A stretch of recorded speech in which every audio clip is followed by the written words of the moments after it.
of civilization, Union still seeks to unite the human diaspora. But now, an edict, long since forgotten, can be heard again, scream from beyond the stars. Will humanity hear? Will we understand? For now, only one thing is certain. Our Lancers will respond when the Starcriers fly.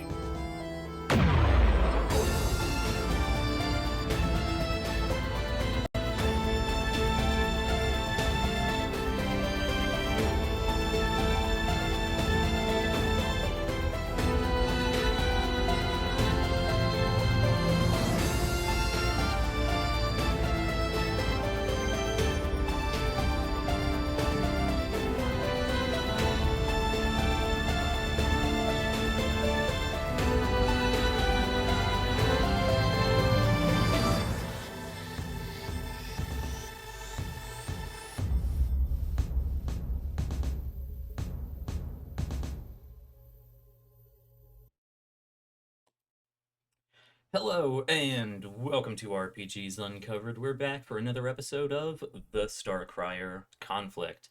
It's been a busy week, a busy weekend for me, so I am looking forward to a nice, relaxing game of politics. We'll see how it goes. No, it's been a real fun week. We've had a lot of interesting stuff here on RPGs Uncovered, though some of it hasn't been put to YouTube yet because it's been such a busy week and busy weekend. So keep an eye out on the YouTube channel for some cool drops coming up, especially our latest episode of A Quiet Year on Iniko 4, which I didn't get up in time for today, so we will actually be seeing our Lancers' reactions to some of the things that we created on A Quiet Year before it's actually publicly available. So that's going to be a lot of fun, little surprises for all of us. But to keep this simple, I will, as I usually do, try to keep to some basic announcements. I think, really, yeah, I don't think we have anything major coming up that can't wait till the outro. So I will simply say, if you're watching here live on Twitch, hello, thank you for joining us. I did hear a chime earlier of somebody either following or subscribing. I didn't have the notifications up. So thank you for joining us, whoever you are. I hope you enjoy the show. Hope you enjoy the channel. If you are watching live here on Twitch, you can scroll down to our About page, and there's a little banner for the Mayhem Meter. That is a little collection fund that I like to set up. Anything that comes in through there is split up and sent over to these wonderful people here. It is about the best way I can think of trying to get some actual monetary compensation to these lovely folks at the stage that this channel is in. We are entirely reliant on viewer support. So if you enjoy the show, if you enjoy these wonderful people's creativity, that's the best place to drop a few bucks. We also have a Ko-Fi that I am going to plug a little bit more because we don't have a sponsor for the show anymore. That is the best way to help support the production value of specifically this show, but perhaps future shows as well, because I have way too many ideas, as content creators tend to. So go check that out. We're increasing the amount of content on there, getting some after shows up there, getting some notes up there, and some more behind the scenes content with tie-ins from various other things I'm doing. But with that, I think that covers all the preliminaries. Looking forward to a cool, relatively relaxing stream after a lot of combat and critical thinking in the past couple episodes here and other shows, other channels. So let me throw it over to these folks here to introduce themselves and their characters. Hello, everybody. My name is Sean, and tonight I am playing August Walker, aka Solitaire, he, him, all around, pilot of Artemis, and obviously the smartest person in the room with the possible exception of Ship. Fantastic. Yeah, I feel like Chip lost a few brownie points for liking Aerie, but that's okay. We'll get into that later. Hey, howdy hi. My name is Haley. They, them, and I am playing Siobhan Carey, she, they for that one. They are the pilots of Buddy, aka call sign Bite. I did that out of order. Anyways, I'm kind of smart, not super smart. Words, hard. Hi, I'm Q, friendly neighborhood cowboy maker. He, him. Tonight I'll be playing Logan Uhura, also he, him, who's the call sign Desperado, piloting the mech Dead Man's Hand. Hey, I'm Andrew. I use he, him pronouns, and I am playing Anomalies, call sign Blacksmith, also uses he, him pronouns, and the pilot of Striker. Quick note, I might be the dumbest person in the group, but that's fine because I'm pretty. But you got hard. You are, yeah, I was going to say you got hard, but no, you are Yeah. pretty. That's You're your very selling pretty. point. A very pretty boy. All right, and hello once again, folks. I'm Jack, they, he. I play everyone and everything else. So, let us jump back in there, I suppose. I feel like I'm forgetting something, but I don't think I am. Oh, I need to shout out Lion. We are obviously down one of our amazing actors today, hence the black box up in the corner there. I can move everyone's favorite member of our Lancer team, Starblood, up to that box over there. The beating heart. Yeah. That's good. Lion won't be joining us today, needs a little bit of a rest. We wish him good rest and recovery, and we will see what he gets up to in the actor's absence. Because I never just leave people alone. There we go. Put you over there and look like he's sulking in the corner. As Starblood tends to do. As he should. Alright, yes, let us jump back into, well, as we usually do, starting with our recap. Though last episode was giant robots versus dinosaurs, and also mech-eating giant plants. The extended title there. But that was all brought on because, well, we've been here long enough, I don't think I need to describe the whole Iniko 4 situation. You can, if you're new to the channel, you're starting right smack in the middle of things, so I suggest heading back and checking out our previous episodes. But brief synopsis here, our Lancers are on a planet. They've been sent over to this system to help fortify it, secure it, in preparation for a defense fleet to come on by, because there's some kind of strange, potentially how did I put this? Potential unknown potentially hostile threat, or something like that. I have to go back in my notes. Commander Leary had a very specific way that she put that. Basically, our group found the first of their giant alien space monsters, the Starcriers, and that has put Union and especially the Rim on high alert. And our Lancers have been sent here to one of many, many, many teams doing similar such missions to, well, make sure the Rim is secure. They've met a council full of interesting characters, one of them being Mr. Eridix Slide, or Airy, as his friends know him, which is everybody, according to him. And he is the CEO of Slide Biofuel, and needed our group of Lancers here to help transport a caravan of employees of some sort and equipment of some sort from a remote facility out in the jungle back to Prospero Bay. So that's what they were doing last week. Protecting this caravan, this escort mission as it was, through the dense, dangerous jungles of Iniko 4. So let me ask, actually, this is something I probably should have asked before we started. Do we want to start with, do we want to pick up with the campfire scene, or do we want to pick up with getting back to Prospero Bay? How much roleplay do you want to do before we get home? I mean, I'm down for doing the campfire. We seemed pretty excited about it before. Oh yeah, let's talk about some dinosaurs. All right. So, our camera will pick up. Let's see, where did we leave off? I believe, yeah, we zoomed out of the jungle and just did a spin around. So, today's episode, our camera will fade back in, spin back around the jungle. And we see a few trees shake here or there before it settles on this small clearing. Whether this was an intended sort of waypoint along this path that you're following, it's not a road at all, but it's likely some sort of intended waypoint because this is a journey that takes more than a single day. So you escort your caravan out away from Razorhide territory. You are outside of that. You're actually getting much closer to Prosper Bay at this point. But it's getting dark.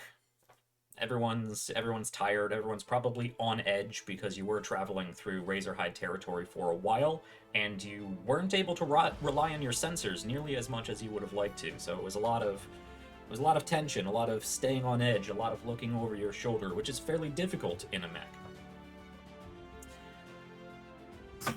So, with nightfall, communicating amongst yourselves and the caravan that you're escorting, you decide to sort of put up the wagon circle, as it were. There's only 2 of these APC transports in your mechs, but you set aside in this small little clearing outside of Razorhide territory. You haven't come across anything dangerous to larger armored vehicles. Our camera will pan over to this clearing and zoom on down to presumably a campfire just starting to roar into life. And while the team of researchers, scientists, general biofuel employees, whoever they are setting up a small encampment near their own vehicles, I imagine our Lancers are sat around this campfire. Take it away.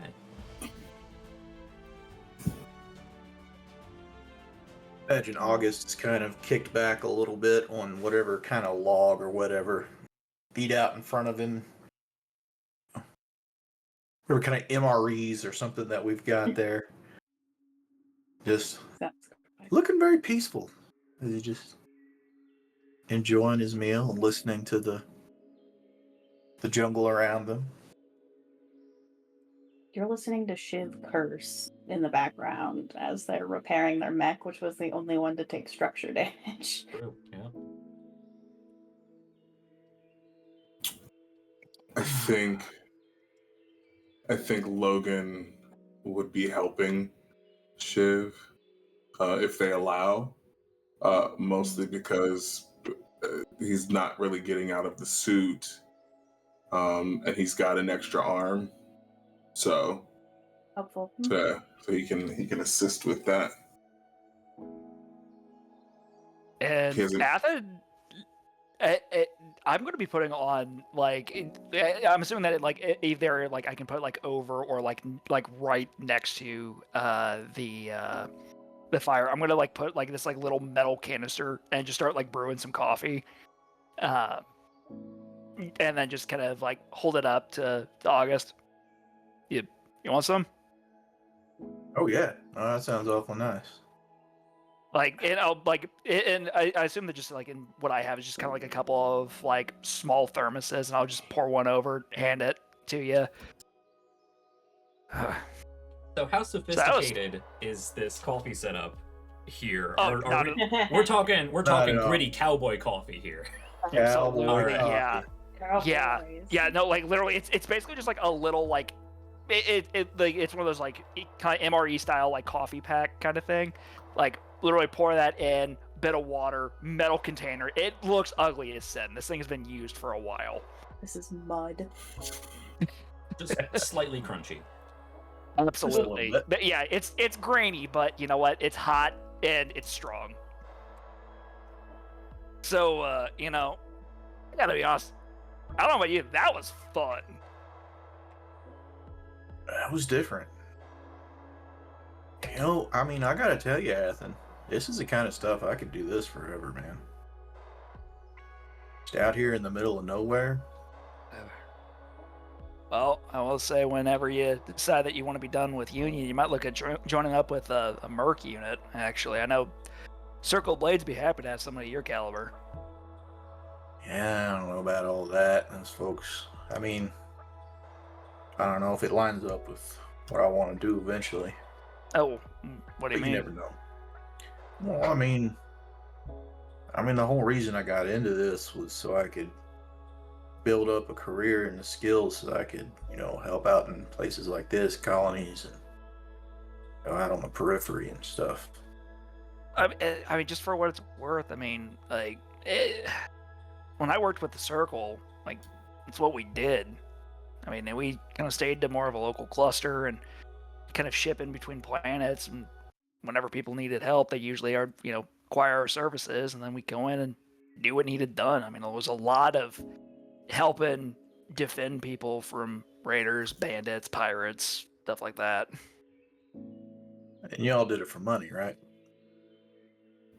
Not really, honestly. I mean, yeah, like Storm would take payment, but then the thing is, it got distributed to everybody, and it was mostly for maintaining repairs, whatnot. I mean, it was older colony planets. I mean, a lot of them didn't have their own defenses. We couldn't rely on unions, so we had to, look out for each other more than anything. I suppose I can understand that. I don't know, man. I feel like that's far in the future. And we gotta get through the next year, right? Right? Let's just see how long we last.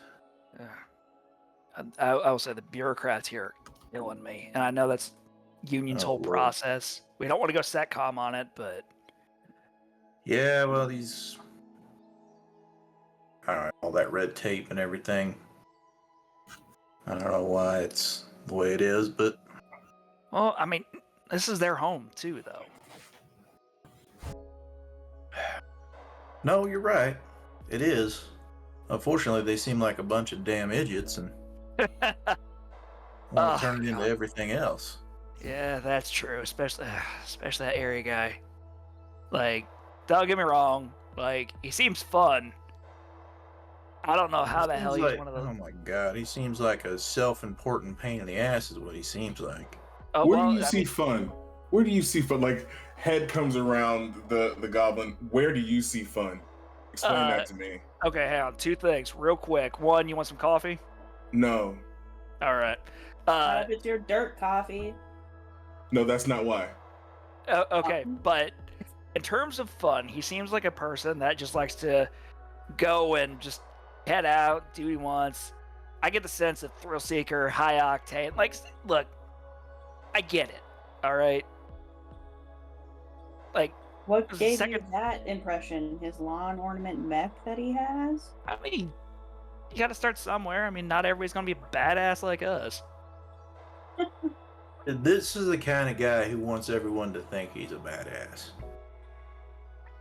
But in reality, you put something dangerous in front of him, he's going to turn around and go back to his gold-plated toilet seat and shit himself. Why the hell you think we're here? Since we're talking about it, not so bad. Oh my god! Why are we bringing this up again? Because we apparently weren't supposed to talk about it earlier. Because that was unprofessional or something. We weren't that busy. We weren't busy enough to talk about it. We knew what we were doing. We were busy and we're currently with his employees. Oh, they're over there. They're over there.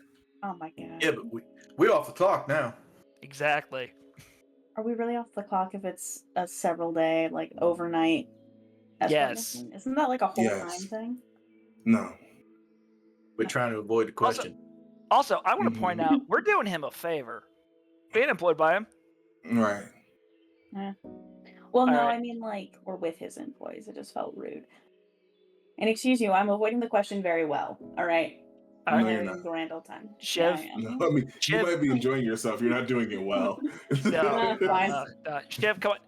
Just be honest. You got the hots for Ari? I mean, it helps that he's pretty. I'm not saying Tavik's pretty. It's not like I give him any leeway. You see, Tavik actually is on I imagine you'd set up benches or something. You have quick replicator printer sort of thing. You'd set up benches around this bonfire. This entire time, Tavik is just sitting there on a bench, staring at the fire. Okay, she was gonna look a little disturbed that Tavik didn't jump on the opportunity to point out that they just admitted he's pretty. Yeah, no reaction. And then, oh, weird. Oh, boring. Okay. Anyway, He's in his own world. happens. Anyways, but no, it's not just because he's pretty. I don't know. He's a good-looking guy. What is I don't know? What is I don't know? It means I don't know. Okay, he talks and he's obnoxious, but it's like the kind of obnoxious where I kind of want to pick his brain about. It's a weird brain. You mean like, examine it, scalpel, maybe some forceps, that kind of thing? Yeah, like pickle it, keep it in a jar, that kind of stuff. Yeah. No, I'm a normal person and I think he's interesting. And if he happened to want to have a conversation, I'm not going to just, I don't know, say no because I'm snooty and a lancer. That's. I think Jim, he's snooty. I think he's snooty. That's my problem. He's obviously snooty. Div, I mean, that man ain't seen nothing he likes so much as his own reflection, so. I mean, look, I'll give you that he's pretty. Like, he's definitely a pretty guy. But Shiv, I think we gotta like evaluate your taste in like partners here. Like, come on, you could do better. You can't evaluate my taste based off of one data point, all right? I have plenty of good taste. This okay. Out of above board. Has Logan seen any of Shiv's other data points since we're talking about it? Logan sure fucking ass. Oh, that's what I thought. Does this track with their choices? Yes and no. In that, like, things that shouldn't be Shiv's taste by, like, all, like, other access to their personality. Like, evaluating their personality based off of who you think they should be after. Mm-hmm. Tracks in that it doesn't make sense, and therefore that is why Shiv is like this. Gotcha. Yeah. Okay. Well, I mean, if we're looking based off of the track record, I suppose this makes more sense in that it doesn't. Does it make more sense than Maria? That was okay, but I told you from the get-go that Maria was a bad idea.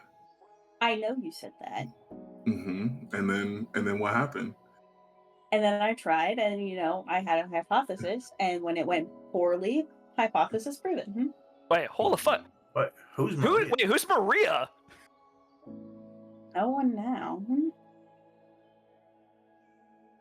Hey, just because you can't keep your dirty little secrets to yourself doesn't mean nobody can. Okay, fine. You know what? Tell you what. I'll do you a trade. You tell us who Maria is, I'll tell you who Becca was.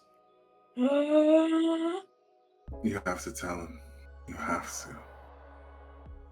to. I'm just gonna be doing like that, just the biggest shit-eating grin, just like eyebrows, just like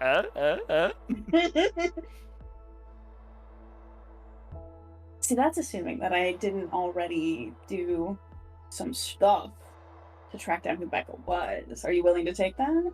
Yeah. Okay. Alright, fine. Yeah. Maria was a little fling that I had in, it was a bad idea, okay? It wasn't a bad idea. Okay, so what was such a bad idea about it? I met her at a kickboxing class, and that was all well and good, but then she was vegan. Yeah. Sorry, what? And she's vegan and mean and possessive. It was a whole cocktail of bad things, but I thought it was like, maybe if it's just like the newness of it, and then like you kind of like settle down at all. No, it was really bad. Shiv, did you think that you could fix her? Not like fix her, just like temperate, maybe. I don't know. Tell me about Becca. Let's just recalibrate. Yeah. Yeah, No, so there's a couple lines in the code that were wrong. It's fine. It's fixable. yeah, so the thing is, Becca was an artist. An Yeah, and I don't know what the hell she Artsy saw in me, types? but there was it was mutual attraction. And she was fun. Good to go and just kind of hang out, get a drink every once in a while, have good conversations, all things considered. But I ended it before this mission. Just you can't leave somebody back on a far station and be gone for 15 years. That ain't right to them. It wasn't that Okay. it wasn't that serious. At least I didn't think it was that serious. I think she threw something at me when I was leaving, but you know. Okay. Okay. All right. Okay. So Would you did happen you? to have heard the difference in the way that I talked about Maria and you talked about Becca? Did you catch that at all? Oh no! Look, here's the thing: is just that like I went into this knowing that it wasn't going to be a serious thing. Okay, but you spoke Iniko? out. You spoke about it like it was serious because you got Right. wistful. You got very just. Look, okay, look. Here's the a man can dream. All right, not all of us have found our Morgan, and look, I'm very happy that you guys have found each other and that you guys have been able to make it work. Honestly, I'm beyond thrilled for you, but like, look, if I make it to 50, I will genuinely be amazed. Well, you run into things sometimes, so would the rest of us. I mean, that's true. But what if instead of, I don't know, just like loving and leaving, right? Like, what if instead of doing that, you gave it a shot? What if you'd come back and Becca was still interested, still wanting? Oh, Maybe could have been your Morgan. yeah, maybe. But I just feel that that is a lot to put on a person that you've only been seeing for like a month. Like, relativity speaking, you know, because the way missions work and All you, it's not that she can't see other people if she wants to. Yeah. And then if that's the case, then so be it. You'll find someone else. But if you come back and she's like, but actually though. yeah, well, the thing is that she deserves somebody better than me. And there we go. And that Hey, is the hold up, problem. real quick, That real is the quick problem. here. What's up? What's Okay. good? All right, Desperado. I just want to know, why did we turn this back on me when we're roasting Shiv for their terrible taste in men? Because Oh, because I've already passed that judgment, and it's gonna get worse when we see Slide again. You sir, you opened yourself up to this. So that's fair. August, you want some more coffee real quick? I feel like we're gonna be at this one for a while. probably. Sure, hit me. I'll just pour you another cup. Okay. Hey, Turn you around know, to it's pour- okay to make bad decisions if you know that they're not going to be long-term decisions. I don't think I've ever Exactly. jumped into anything thinking that it's going to stick around. So You turn around to pour another cup of your cowboy coffee and realize Tavik's not there. excuse me, I put an air tag on this bitch 100%. There's no way I didn't after the last time that he got fucking ejected out of a ship. Everyone here is being tracked. Confidently. Hey, hold. Where's Tavik? Is the mech still there? Yes.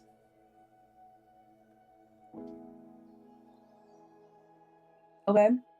I don't know, maybe he had to use the facilities. Without saying anything? I mean, would that surprise you that he would just wander off without telling you something? I mean, okay, yeah, that's fair, but like, No, he likes to make an exit. He likes to be noticed. There's yeah, but I mean, I'm still here too. Like, let's not discount that. Yeah, I have data plating.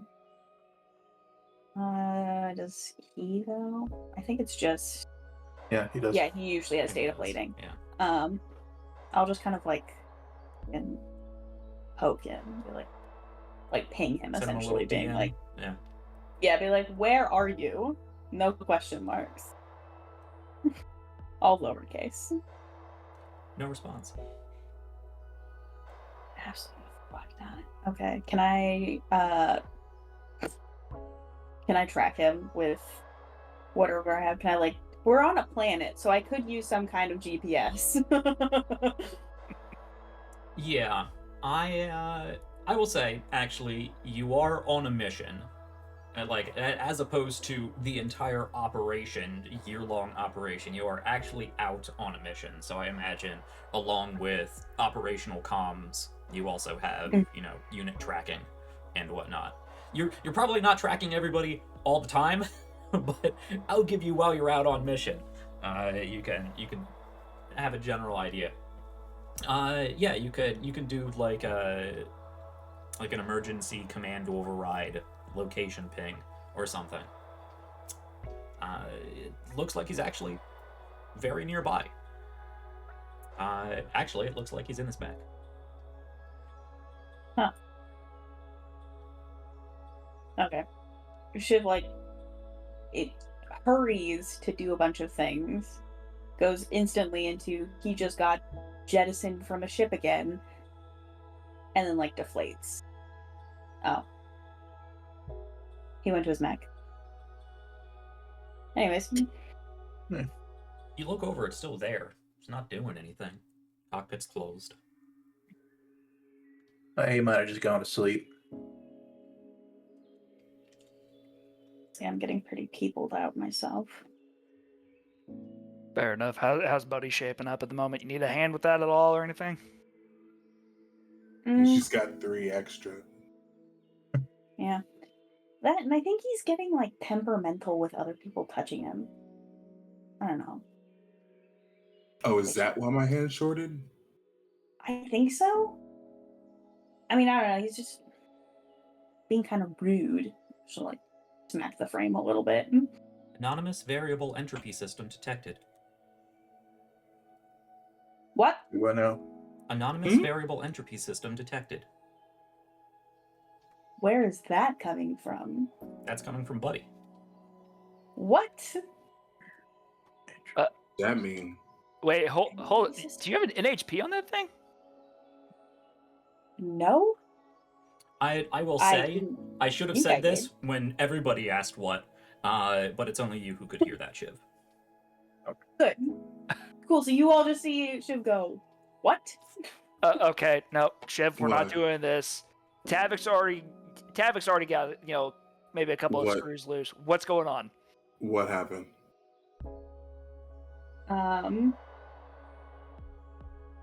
I think. Give me like 2 seconds. Shiv's gonna knock on Buddy's frame and just go, open operating system. And just like kind of ask for like a rundown essentially of whatever has just been announced. Okay. I imagine it's easiest if you just like step on into the hard suit that is the goblin and pull down the visor. Because I imagine it has like these big bug eye sort of things. I imagine that is really your screen loadout that you're working with, your monitors or whatever. Yeah, you can put that on, and once again, it does just flash anonymous variable entropy system detected. Anonymous variable entropy system detected. Okay. Can I open the notification to see like what program it's coming from? It is coming from a subsection of sensors that you didn't know was there. It doesn't really make sense. Okay. Do I recognize the program as something that's standard? What's standard about a goblin? That's so fair. That's so valid. What a choice for me to make in this frame. I love it so much. Cool. So you How can this thing see doesn't turn into a black hole. as far as sensors, you got the full like 5 senses in your goblin mech, and then the extended spectrum of all of those, being able to detect UV and infrared and stuff like that. Sounds and smells and touches of softness that you wouldn't otherwise be able to detect. But this sensor program, if it is a sensor program, doesn't correlate to any of the 5 senses. I don't know when we had it. We did have hydration checks. So. Amazing. I got you. So. Cool. She was gonna hop on a buggy and just go. I don't know. I guess Buddy has a new system. Does anybody recognize an anonymous variable entropy system? I'm just gonna immediately look at Solitaire. Same. So Sean is spacing on what that could possibly be. Does August know anything that could possibly correlate with? What does that shit mean? Can I Google it? I mean, I'm guessing probably not. individually, those words make sense. Anomalous. Yeah, I mean, those variable, are words. Entropy. I know what those words mean when you put them together, though. Yeah, but not in that order. Certainly not. Yeah, what the fuck? I'm blanking. I've never heard that. Whatever that. I don't know. I mean, I guess it's a software update of some kind. I didn't know I had those automatically turned on. I'll be honest, I don't know how to turn them off if they are on. So, I just appreciate the fact that you are piloting something that we don't know what the fuck it is. no. Isn't it cool? I know, it's thrilling, right? I mean, it's certainly something. It's the suit, though, Shiv. Yeah, look, I fucking realized that today, okay? Yeah, no, I got bit by a dinosaur. I am aware I am in a hard suit, okay? By the way, I feel like we should have clarified this earlier. Are you okay? Or did Buddy take the brunt of it? Oh, buddy took the burn of it. I got a little nick scratch. Hey, yeah, I'm just no, saying, people dig scars. I mean, I got shitload of them. I'm going to look at Athen and point the scars running down the side of my face. I mean, Rough. somebody's into that for sure. Look, That's true. August. I think you're very handsome, August. I think that you are a stud. Okay. Mm-hmm. Somebody would share the floppy corn with you. Oh, shut up. Floppy corn? Good Hey, I Lord was being Almighty. genuinely nice, alright? They made it weird. I was not in being- my data plating. He really liked the corn. He really liked the corn. So I don't know. That was not me being mean. Why do you always think I'm being mean, Shiv? Wait, you said the floppy corn. What else am I supposed to... What does that even mean? You remember the corn from the dancing festival? Oh my god. The floppy corn. Okay, look, That's so August. true. Look, I'm gonna be honest. If we weren't squad mates, I would go on a date with you. Just saying. Really? Damn. I'm more worried about whatever the hell Shiv's talking about. Hey, Kitsune.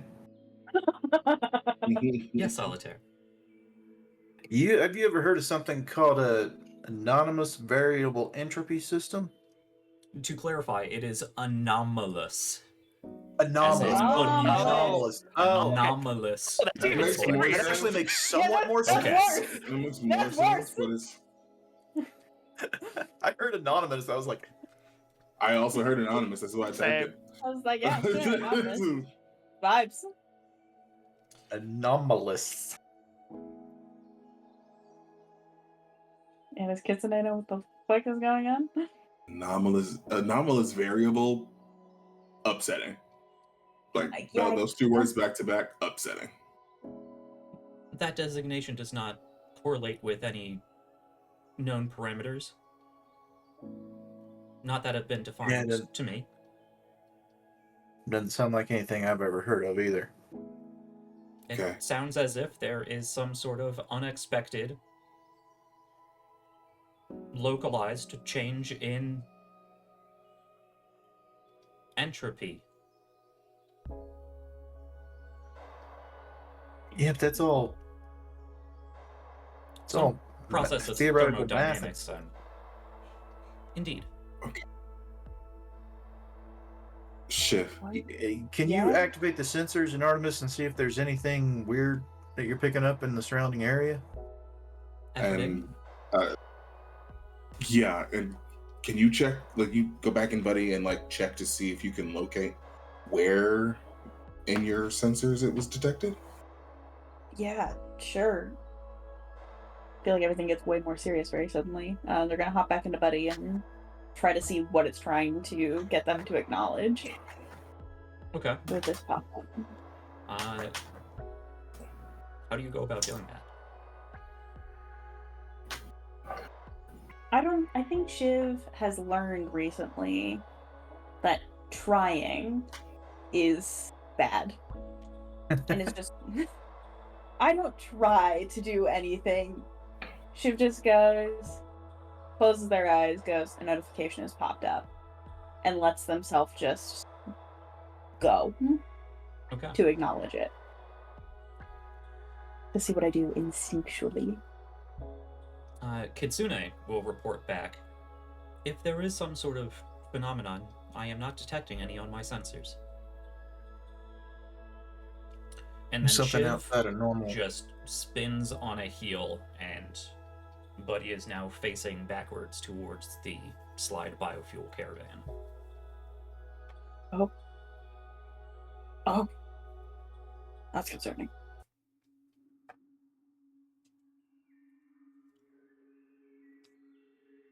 Alright, and then looking through Buddy, is anything up on my displays about what I'm looking at?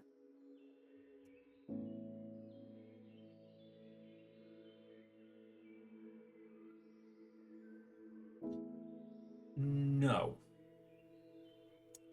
Okay. Something just feels off. You don't have a headache. It's kind of like brain fog, but just localized. It's not like general brain fog. It's hard to describe. Hate that. Okay. Shiv, what you got?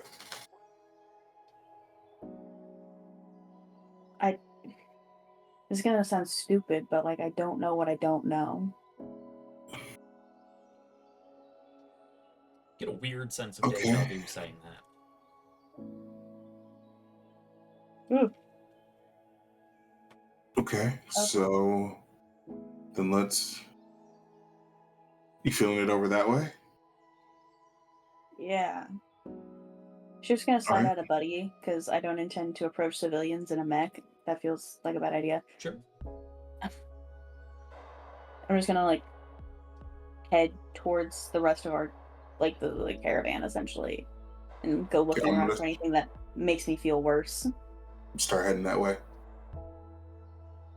Okay. Is this the two of you, or are all of our Lancers stepping up? All right, hang on, and I'm gonna grab my shotgun out of Striker, and then put my axe like on my hip, and I'm gonna head on out. Well, this just got a lot more serious. So, the lot of you Spooky shit.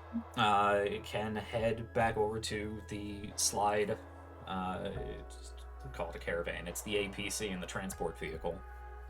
Mm-hmm. They seem to have set up sort of tent area, and a series of tents. There's probably a good 24 dozen-ish of them. They got a number of tents spread out. And I imagine you guys set up like a defensive perimeter with various different like detectors and repulsion fields and just sci-fi stuff. Mm-hmm. So they basically have, whether this is strategic or not, they have their vehicles sort of back along the edge of this clearing, and then have sort of lined their tents between the vehicles and where you guys are set up. Whether that's intentional or strategic at all, you don't know. But you They seem can like smart people. you can approach this sort of tent, a tiny tent, massive tents. There's a I'm just gonna go. few people. It looks like they've set up a small. It's not a fire of their own. They got this like heater box of some kind. Hmm. Not a few of them are sat around. It's not terribly cold out. I think it's a little chilly in the evenings. Of course, the humidity doesn't. Nothing to do about the humidity. Sorry there, Desperado. But a few of them are huddled around this sort of external heater box and having chit chat. I imagine you guys are probably staying up a little later. Sounds like you were working on things. You got carried away with your conversation. Seems like most of them have retired.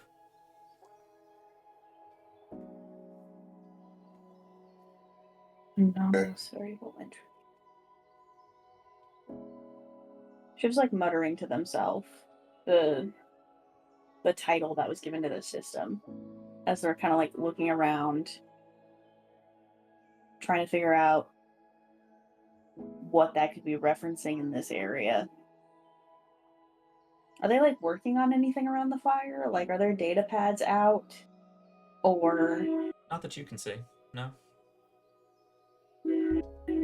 have they noticed us yet? There's a few of them sort of huddled around this heat box. The one that is just naturally facing in your direction does a little like tilts his head towards the side, kind of gives you an awkward wave, like why are you here? But doesn't otherwise acknowledge. Yeah. Which one of those vehicles was the thing that is housing the thing we're transporting? Well, we're transporting people, but is there either one of these vehicles? Does it look like it's like a truck bed essentially that could be carrying something else? Well, you knew that you were one vehicle was for transporting people, and the other was for transporting equipment of some sort. Equipment, research, that kind of stuff. Yeah. Okay. I want to go see if I can poke around that equipment a little without looking hella suspicious. Okay. Is everybody in the meantime, I'm just going to like approach the group and I'm going to try to draw their attention like to me. I'm going to go ahead and just like have my shotgun on my back, just be like, hey, just wanted to check in. I think we're about to call it a night. Just wanted to come over, see how you guys are all holding up, because I mean, I gotta say, some of the creatures here are intense. Nice. And then I have act Yeah. unseen or unheard. Okay. I'll be up there with Athen. Yeah, I've never seen this kind of fauna out here. This kind of things. I haven't seen this kind of sort of thing develop independently on any worlds that I'm aware of. Where the hell do these things come from?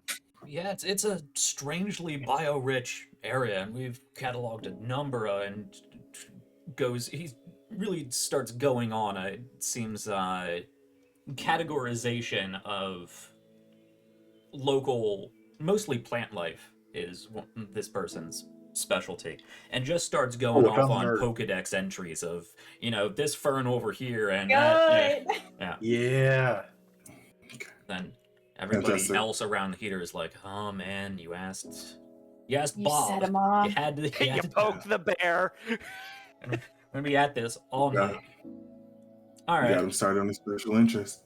I'm going to be between the two groups, just sort of keeping an eye out for Shiv, at least the direction that they went, while also making sure that no one gets curious and starts to head that way. Okay. Siobhan, go ahead and roll me the skill for this. Your go unseen. I will give you a point of accuracy for the assistance that you are getting here. I am, however, going to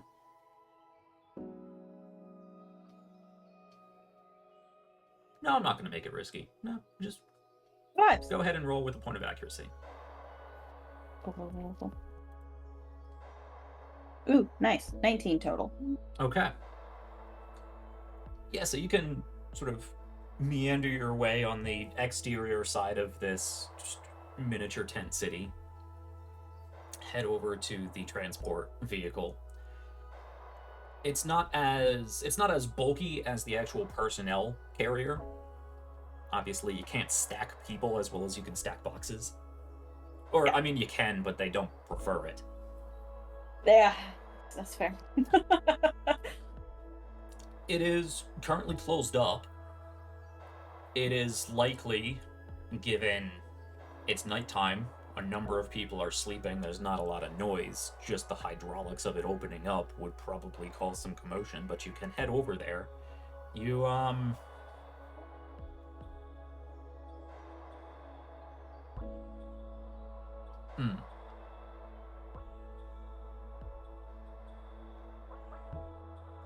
Do you have any sort of awareness I have spot. spot? Roll me a spot.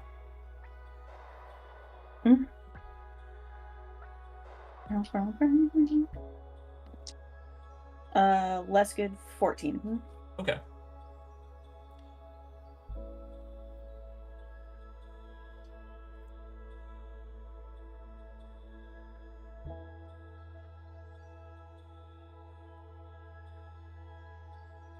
I'm trying to think how Ranger Tracker we want to get with this here.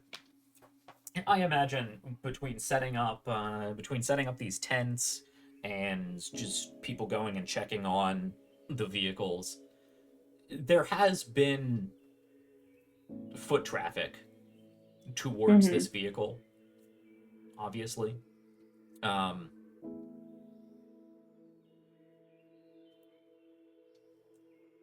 Yeah, you don't notice anything out of the blue. You don't notice anything unusual. Okay. Does this thing look easy to open?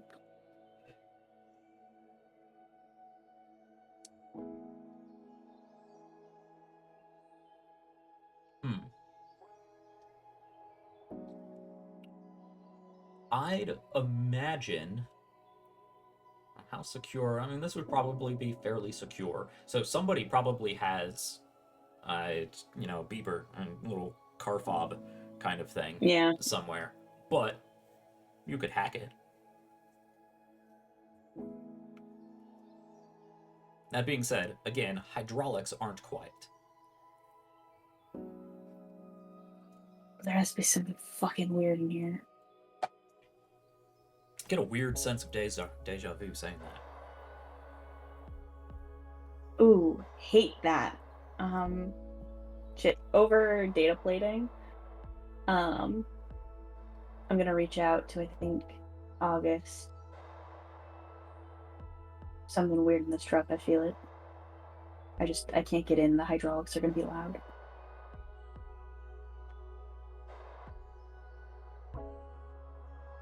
Yeah, I don't know how we could. I'll sub-vocalize this part. Yeah, I don't know how we could possibly cover up that. If it's all hydraulics and shit, that's gonna be loud. There's no way they can not notice.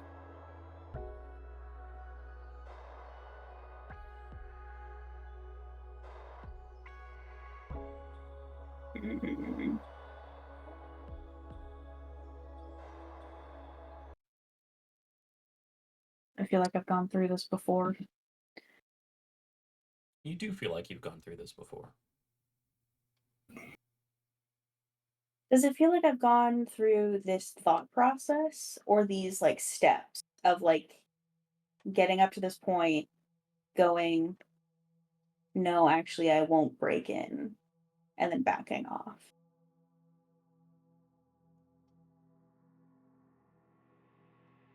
It feels familiar. You don't have any sort of strange, like, temporal dislocation you are remembering doing this, but it feels very familiar. Hey, Shiv, why don't you get away from there? Getting kind of a bad feeling. Shiv's gonna pull a Doctor Who really fast and is going to What does that mean? take out a It's gonna take out a pen. I'm fighting the fucking silence, apparently. Gonna take out a pen and write really quickly in their palm. Just truck weird. Okay. Truck weird. Truck weird. You pull out a pen, you write truck weird on your palm. And then Yeah. rip. Your nose is bleeding. Oh. That's not good. Cool. I'm gonna back the fuck up. I'm not gonna go past behind the boys. I'm going to take the long way around, essentially, and go back to the mechs. Sure. Out of sight. And then I'm Easy gonna enough. sit down and tip my head forward for a minute. Just Mm-hmm. Well, Bob, I appreciate your insights into all this stuff around here, man. I really appreciate the work you've been doing in cataloging and taking a look at that stuff. But I think I'm gonna call it a night. I'm getting a bit tired here, but it was good talking to you, man. I hope we talk again in the future. In the morning, I'll pass along some of the research notes. You know, I think I have this theory. There's a very broadleaf plant out in it's not anywhere near here. It's I'll have to get you the coordinates, but if you stack them and you press them, really, it's got this sort of it's nanocarbon type of you get that real tough density with some good flexibility. You might be able to use that. Appreciate that. That sounds fantastic. All right, y'all have a good night. And try not to walk too quickly back to our area as to be sus. We'll saunter. Bob immediately turns from addressing you to continuing the conversation without missing a beat back to the rest of the group. And at least one of them just gives you the side eye as the two of you excuse yourself from this conversation. I think Logan will do a circuit, just sort of like a perimeter, and then will make his way back to our camp as well. All right. Yeah, I will say, if you were doing like an actual defensive perimeter walk, that would, of course, take you around all the vehicles. If it looks like you were doing a perimeter circle walk, they'll clock you doing it, but nobody's going to say anything. You are the protection here. You don't notice anything when you pass the transport vehicle at all. Continue your circuit around, and you can all gather up again your side of the clearing. Shiv, you all right? Have you cleared the blood away, clogged it up? Yeah, I think Shiv just done the whole tip forward, let it bleed, wait for it out, and just look up. Yeah. What happened? I mean, I can't blame it on the dry weather. But I have a headache, and now my nose is bleeding. I think I'm dying. You don't I have think a I'm gonna headache. die. Oh, never mind. Nope, I'm dying. I'm I feel weird. getting some real far space observatory vibes here. Yep. If you're Fuck, starting not to again. feel, if you're getting deja vu and stuff, you said you felt like you'd seen this before, been around this before, and if we're seeing stuff about variable entropy, you start talking about theoretical mathematics and string theory and things like this, and literally the nature of physics and the universe. You talk about entropy and variable entropy and stuff like that. And I might be rambling a little bit, but goddamn, that don't sound good. I mean, it can't be worse than killing a guy after he's dead. So, maybe we just go to bed. Theoretically, it could be way worse. Just to let you know. I see. Okay, well, the truck's weird. The truck's weird, and I don't like it. And we just fought dinosaurs. And plants. And plants. And What's plants. up with that fucking I really fart? want to know Stop what they the got fart. in that truck. Me too. Okay, hear me out. Two Oh, birds, no. one stone. Two birds, one stone. Mm-hmm. I go on fun, potentially disastrous date. And I also try snooping at the same time. Okay. If So, it's espionage, you can't judge me. oh, I Go. can. I can. I absolutely Logan immediately, can. I can and I will. And I'm So- gonna, but it's not a bad idea per se. A convenient Well, excuse. you know what? Would- I'll bet you like 20 credits. He asks me out when we get back. Just saying. Oh, God. when you get back? Maybe not before. Maybe before, I don't know. Was I trying to out leave. sick the week that we did espionage and undercover training? Because I sure Oh, as maybe hell ain't this trained on wasn't that. this wasn't taught to me by the Lancers. All right, Agent 00 Shiv. It's that elective femme fatale elective course. Yeah. Damn. Athens should take that. I mean, look at my feminine wiles. What can I say? Yeah. Anyways. Yeah, no, don't forget I almost went to prison. Mhm. Okay, so that just means you were bad at espionage. Shit. That's the great point. It's like, oh god. If I get caught, you guys have to come save me. All right. You can't forget Look, me. look. won't Here's the thing. forget you. If you get caught, I'm pretty certain that we'll beat the shit out of a billionaire for you. So, Oh. Happily, honestly. hey, should we check in with Tavik just because we know things been kind of wonky with him for a bit, like this whole trip. I mean, he's probably sleeping by this point. Needs his beauty sleep. Yeah, I'm gonna check. I'm gonna climb up on the mech. Okay. I'm gonna look into the cockpit.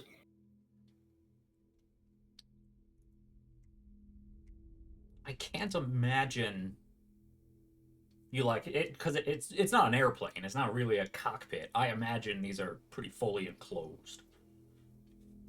Let me take a look at. There was windshield. there was a description Yeah. What's there?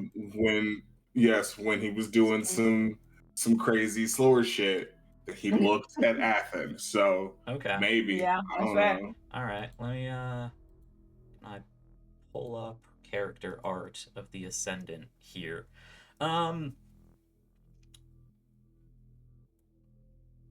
I think that was just because the mech does have like a head, or at least it looks like a head. I imagine, classic humanoid mech style, Gundam style. They have heads. It's really just the sensor unit or something. Your head's not actually in there. It's not a hard suit like like the Goblin. Oh. He's It's just inside you it entirely.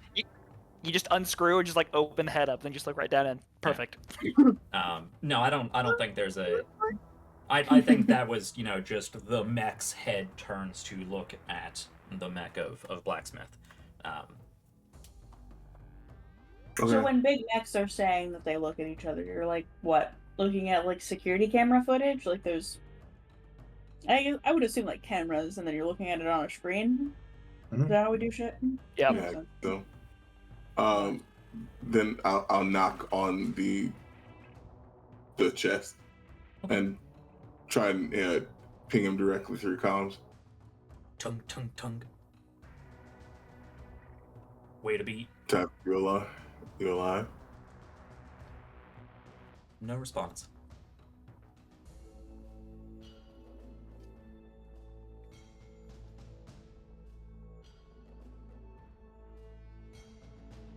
I will say you probably all know this. All of your mechs have them. There is an emergency release clamp. It's hard to get to so that it's not accidentally mechanically triggered, but there is a mechanical release clamp for the cockpit. Okay. Starblood, respond.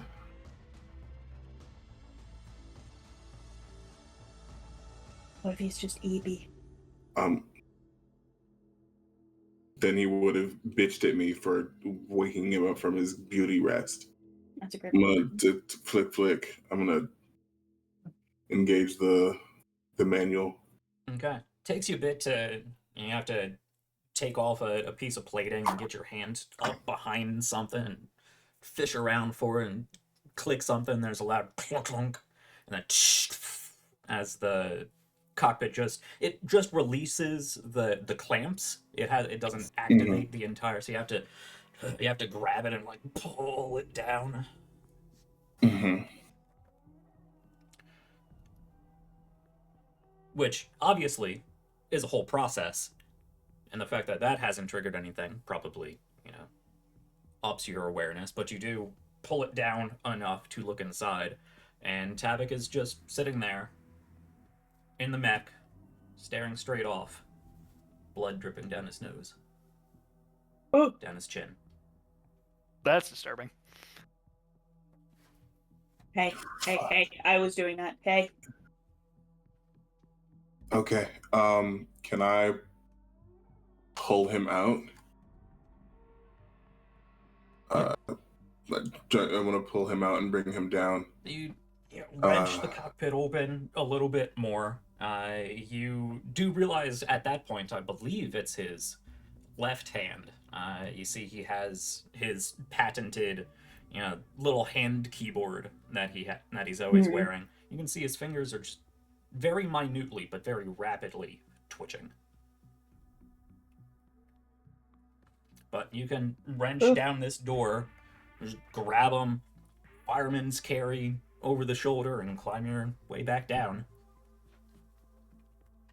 You can tell he's breathing. He's warm. He's otherwise fine, except his eyes are just open, staring blankly. Both his nostrils dripping down his chin.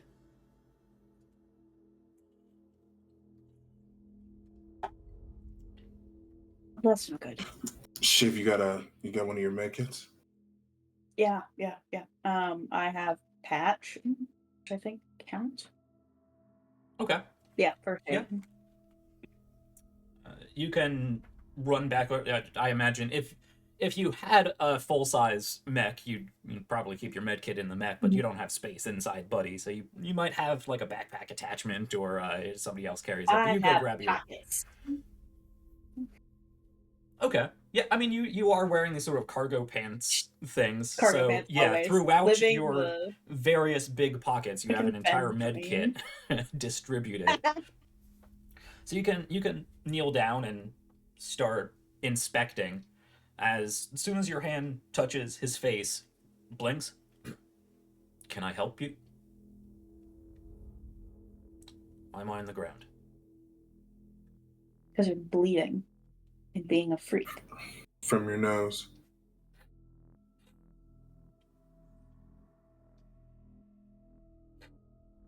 Odd. Stop touching it. It's gross.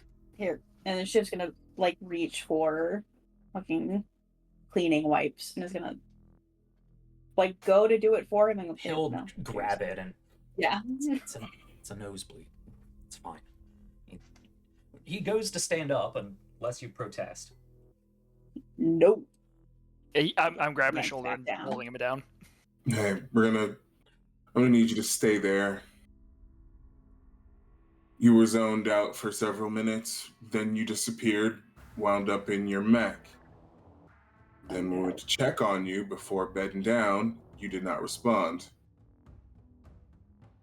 It's been a stressful few days. What can I tell you? So you respond to stress by passing out and bleeding from the nose while typing on your data pad? Is that your normal MO? Interesting. I'll look into it. I'm fine.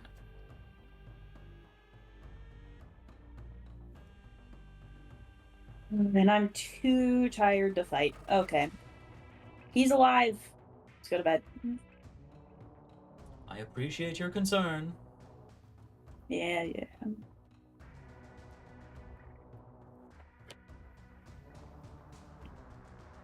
All right. Unless you continue to hold him down, Athen, No, You will. no, I'm letting him up. Get up. Make his way over to his tent. Climb on inside. That Is was there weird, any right? kind of like hacking that I can do to track his keystrokes?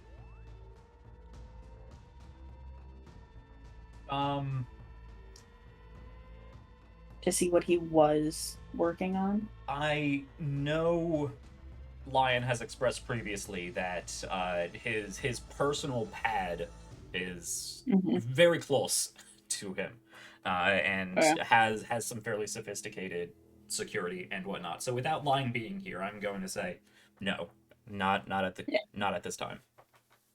Fair enough. The next time he lets me borrow it, I'm tracking the fuck out of him. You could see though, as they're walking to their tent, he's doing the Pip Boy thing, is looking over it and dips in. I'll put a pin in essentially the very next time Shiv has the opportunity to get their hands on that data pad. They're doing some shit, Okay. but not successful. Okay, well, everybody just don't think about the truck, and maybe we don't have like a brain hemorrhage. It'll be fine, right? It'll be great. Good night. I guess. Yeah, she was gonna about face and go to their tent. This is dinosaurs, killer flowers, weird deja vu, and matching nosebleeds. Not a vibe. Not down for any of that. All right.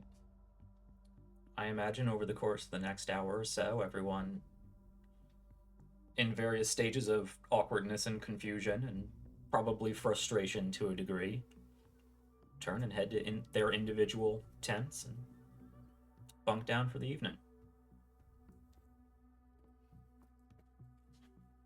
The next Yeah, morning comes. August doesn't sleep well, so Well, the next morning comes without any interruptions. You can wake up. Everybody goes about their business. Pretty much all you have to do is unpack the area, clean up anything that needs to be cleaned up, hop back in your mechs, get everybody in their vehicles, and continue your way back to Prosper Bay. Perfect. And are we taking them the full way, like to wherever they're parking these things? Or just into the city?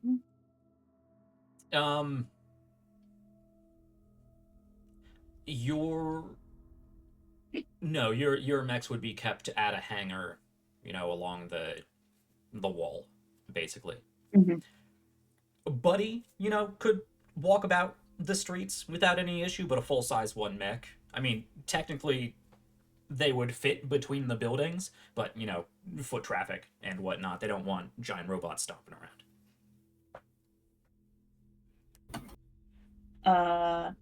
Then if we are about to disband, I really want to see where these things go. So I'm going to try to communicate to the employees in the caravan, essentially. Just, hey, is it all right if I tag along? I kind of wanted to talk to Ari. Oh, this is the woman you spoke to before. I believe it was Dr. Samantha Commons. Yeah. Oh, I suppose that's fine. You were on escort detail. We've yet to reach our destination. I see no reason you can't tag along. Unless you have a prior arrangement, they really don't tell me much. Just make sure everyone gets from point A to point B, mostly. Unless you have a prior arrangement, I can't imagine. Eventually we'll be heading into actual corporate zones. Maybe stop there, but I see no reason you couldn't follow us to local Slide HQ. Perfect, thanks. And now Shiv's gonna tag along to that for as long as they can keep those cars in sight. All right. Everyone in the group doing this, or are you heading back to your villa area? I think I'm gonna head back to the villa. Yeah, same. All right. Yeah, pretty much once you're at the gate, everyone's mechs are in their hangar. Tavik will stop just enough to acknowledge Siobhan's conversation, hearing that was the plan, wordlessly. Just continue on. The lot of you can head back to your accommodations here. Siobhan, you can follow them through the streets of Prospera Bay. Actually, they'll offer you a seat on the actual transport truck, the personnel carrier. I was as gonna say, opposed to be the the least transport. disruptive I can, I'll like sit Buddy down on the carrier like I had been in the fight. Oh, you And then wanna let's take Buddy the entire way as well. I think it'd be entertaining to show Area real mech.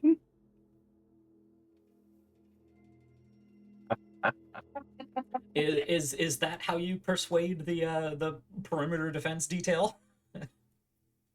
I think so. I feel like Shiv does the whole thing where it's like, yeah, call Ari. Go ahead and ask him. I'm sure he'll say yes. Okay. Before we get to a roll, or however that is going to play out, let me take a look at Buddy Jr. here. Because really nobody knows what the hell you're piloting. This is not a standard No. frame license that anybody understands. I think the only thing that is outwardly noticeable that they have a problem with is your turret deployers and your assault rifle. So, Considering that Shiv's big things, like, even in their head thinking, like, even if it got down to a fight, those aren't the things that I really use anyways. They are more than happy to surrender those things. you don't have any social skills. No, none whatsoever. Aren't I great for subterfuge, Jax? Oh, yeah, this is gonna be interesting.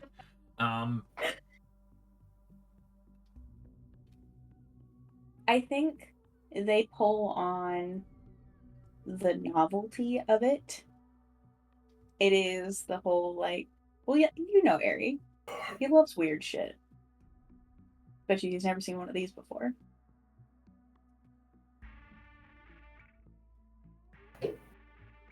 Okay. And I'm absolutely pulling the Lancer card. Yeah. I'm one of those fancy Lancers that came to help you guys out. Yeah, there's actually a short back and forth between you and the perimeter watch here. You get the sense, I mean, for the most part, throughout Union space, especially core worlds, but this is a well-established Rim world. Crime is fairly low.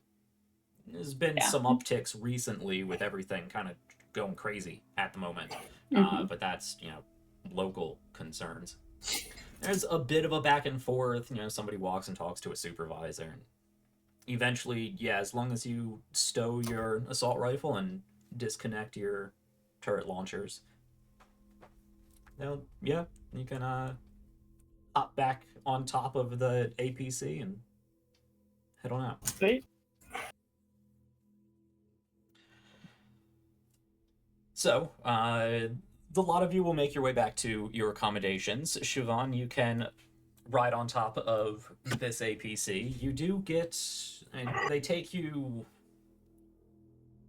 Actually, it's more or less on the way, I believe. Before the rest of the team would dip down the slight peninsula here, you just sort of turn off a bit more inland.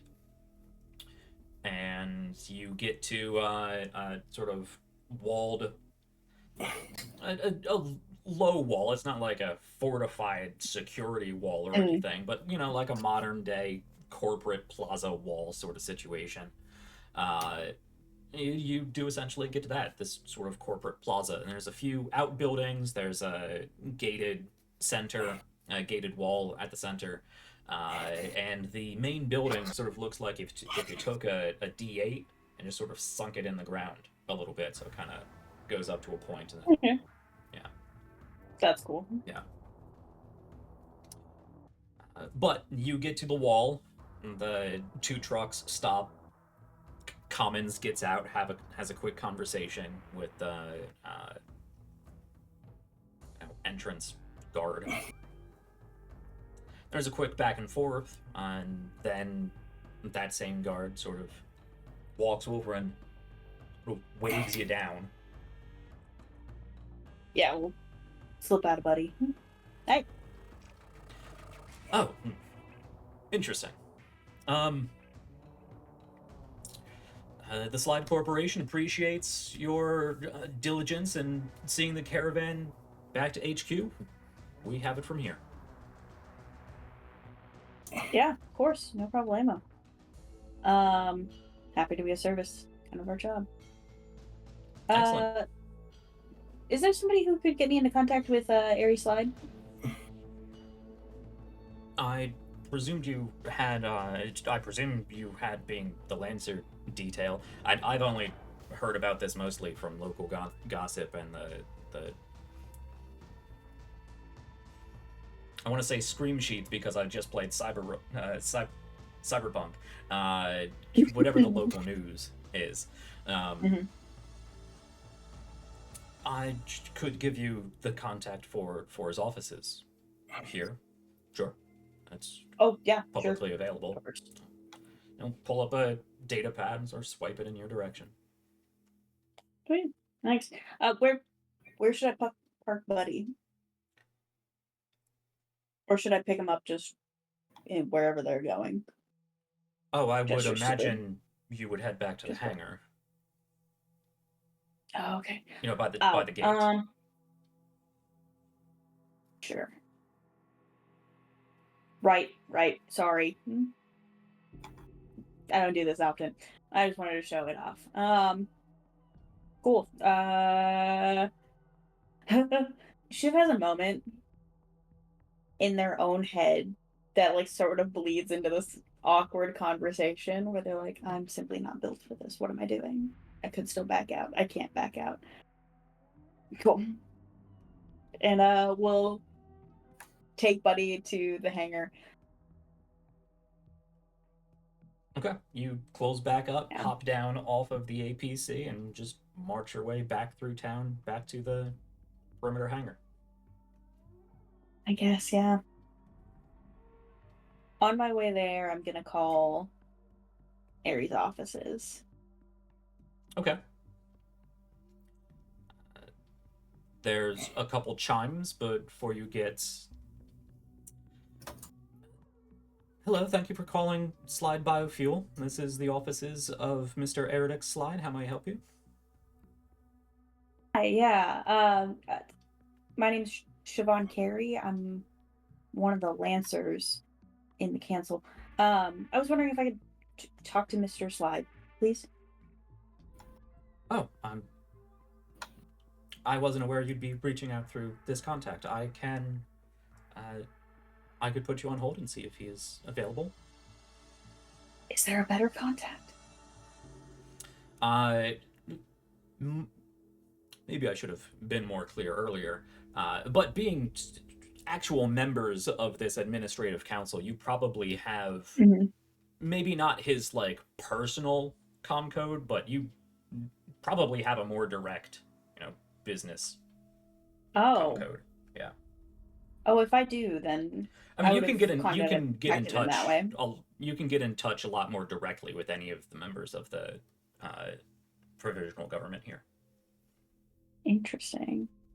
Yeah, I wouldn't have assumed that. I don't know. Well, yeah, then if I have a direct contact, there's no way I'm talking to more random people than absolutely necessary. Okay. So yeah, I will call that number instead. Okay. You politely excuse yourself from this comm call and Weeps.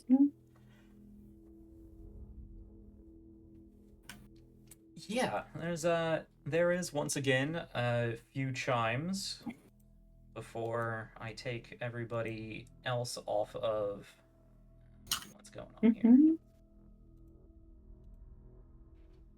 Yeah, I think Shiv has like posted up like Buddy's parked essentially, and Shiv is like pacing at his feet, like on this phone call. Like I fucking hate.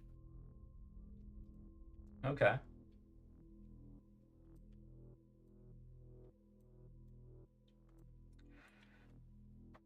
So there's a few chimes of the Slide Corporation jingle or whatnot before he does actually pick up.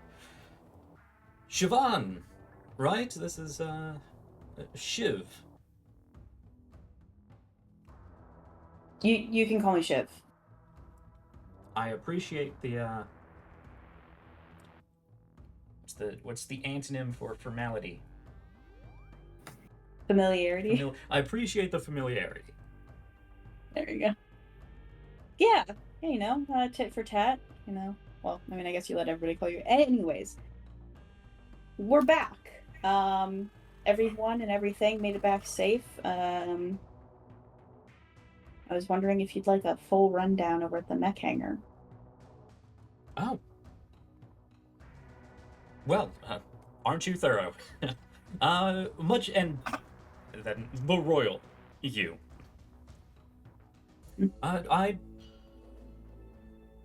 Was there any sort of complications? Not that I'm looking for an excuse, but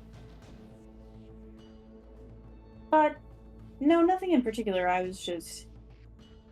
guess I was just looking for a formal reason to show you my mech. If you'd like to stop by. Interesting. I did mention I did mention I had my own custom build. You remembered that. Nice. Mm-hmm. Yeah, sure. I've certainly been interested in checking out what you Lancers were working with. I wasn't gonna invite myself in. I know how particular you are with keeping your gear to yourselves, but yeah, sure. I'd love to see it. Is now a bad time or? Right now. Give me a moment. He does put you on hold. Amazing. There's the slight The corporate increases. music in the background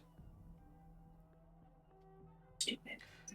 before it clicks back on. All right, Shiv, yes, I have cleared my calendar for the next few hours at the very least. Oh, wow. No, I super didn't mean to be an inconvenience. No, please, believe me, you are doing me a service. Okay. Then. I would much I'll rather be get here. out of the office and meet with interesting people, check out new toys. I am not built for the office life. Okay. Yeah, sure. Like I said, I'll be here waiting whenever you come by. All right, I'll be right there. Shouldn't take me long. Zoop. Yeah, Shiv just fucking hangs up. They're like, fuck, this is a bad idea. Fuck. If it's gonna take Ari any longer than 5 minutes to get here, Shiv's calling Logan and going, "This is a mistake. I made a bad choice. I'm panicking. What am I doing?" Well, circular or triangular breathing. I forget what shape it was. Triangles. Yeah, triangle breathing. You're just showing off to another nerd. Okay. Is the goal still espionage? I mean, if you're gonna pass out from the panic, probably not. Okay. You see this Why? small object in the sky quickly getting closer and closer and closer and closer until it zooms past ahead. It looks like a tiny personal jet craft, really. Does a quick loop around the side. The wings sort of fold down into this like VTOL sort of system and vertically lands on the roof of the hangar. Oh, insane. Yeah, she was gonna. Coming in probably a lot faster than regulations would would advise. Hey. Amazing. Yeah. Hey. Yeah. He's just a guy. I hate dating so much. Click. Don't date. Oh, okay, well.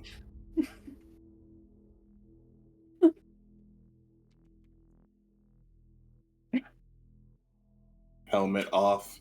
Look at Morgan. My squad mates are hopeless. Yeah, that's what you keep telling me. Because it's still correct.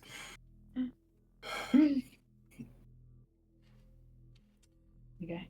Just gonna try to pretend to be a normal person. Okay. I almost want to make you roll for that. You probably should. They're such a little freak.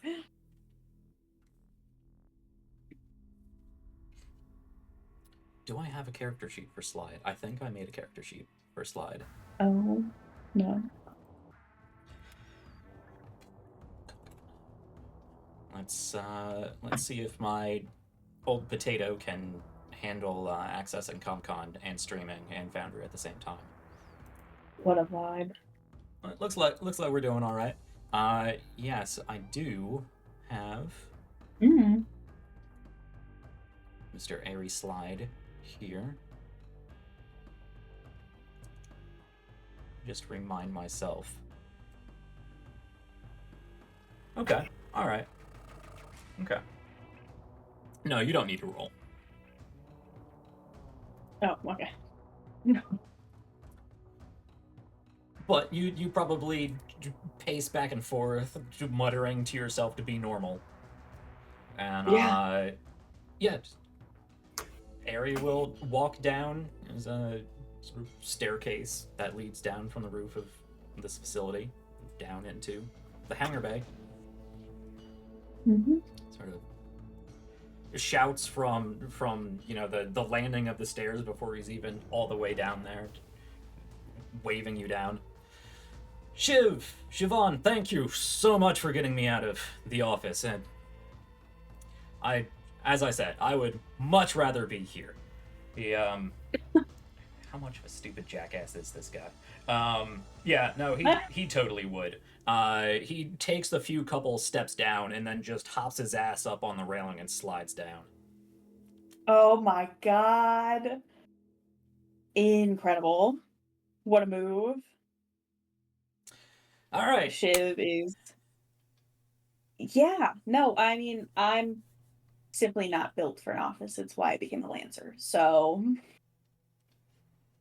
Hey, if I had a different last name, I'd probably be right there with you. Yeah, so Slide's been around for a while. Oh, Yeah? yeah, this is not... I mean, it's my company now. This is not... I'm making it my own. Don't get me wrong. I'm making it my own. But no, this is generational. Which I know has its own stigma. I know. But like I said, I'm making it my own. I'm no slouch. I'm not just sitting up there in my fancy leather seats and whatnot. I mean, like I said, I am much more interested in the R&D side of things, the testing side of things, actually getting out and doing.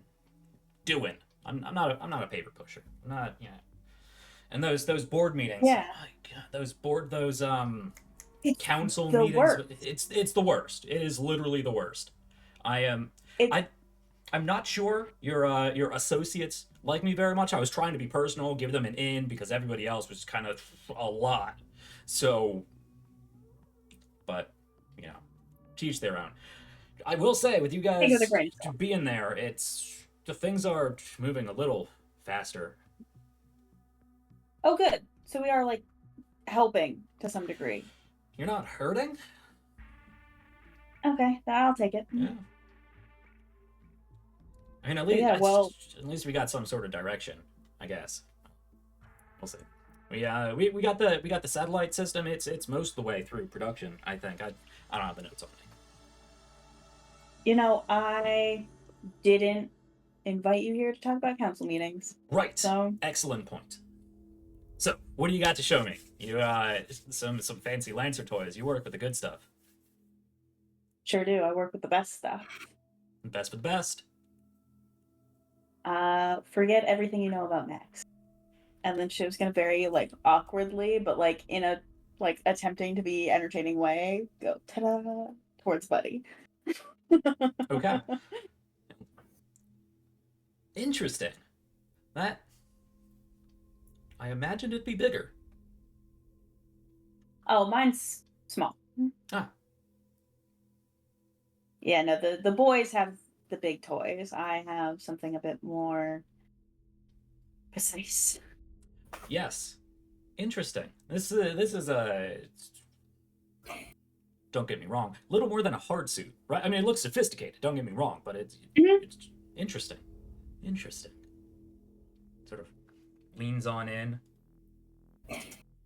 Starts just looking I around. can do things with pinpoint accuracy in 0G.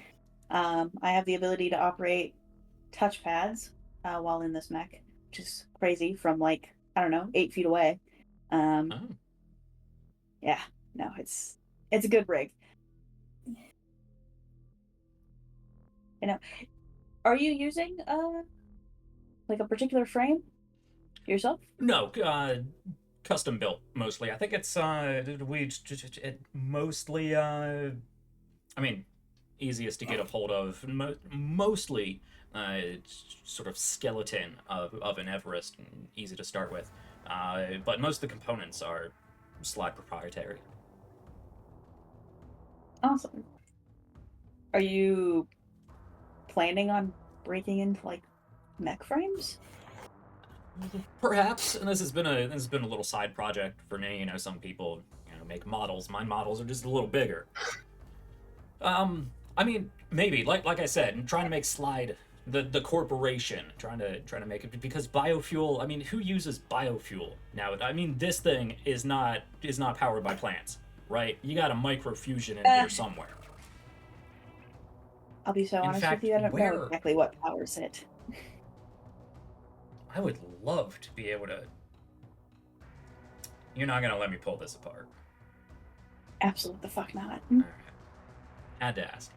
All right. I mean, anyway, yeah. Did you trying to move beyond biofuel? I mean, fuel is nice. We're big on the planet because we supplied 90% of the power infrastructure here because we are just loaded with all different kinds of plants. So biofuel, great here. Anywhere else, I mean, it's cost of transport hardly even.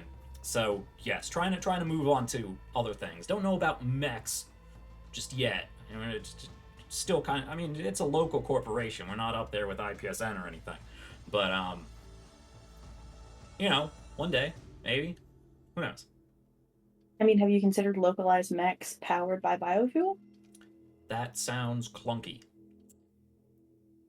What? I mean, yeah, but for planet-side operations on a smaller scale, like you said, biofuel's abundant. Yeah. There's I can't really go into too much detail, but we are working on some things. We're innovation. Innovation is one of my key words here at new slide. New slide. Okay. Well, I wish you the best of luck. Be interesting.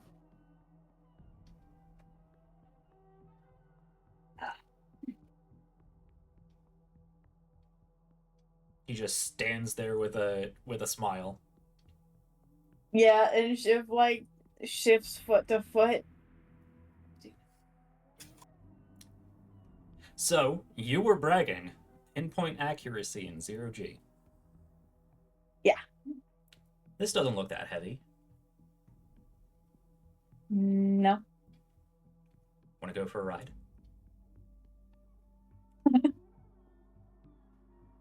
He leans in conspiratorially.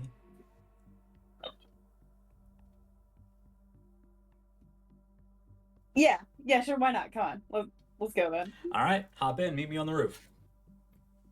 Turns around and Cool. jogs his ass up up the stairs. Sweet. Shiv's like anything but fucking direct social contact. Oh my god. What's it called? Yeah, we'll hop in, buddy, and we'll head up to the roof and just relax a little bit. Funnily enough, in the group chat, through comms, Athen just said, "Hey Shiv, remember to be back by midnight or you're grounded." And Shiv looks at the notification, rolls their eyes so hard their eyes almost get lost in the back of their head, and then slides it to the side and clears that notification. All right. You meet him up on the roof, and he does have this like personal VTOL situation. It kind of looks like a dragonfly, like that, just real sleek T-shaped frame, but the wings are sort of folded down and in, so it's resting, sort of sticking up at an angle, resting at the tip of these wings and back on the tail of this thing. It is.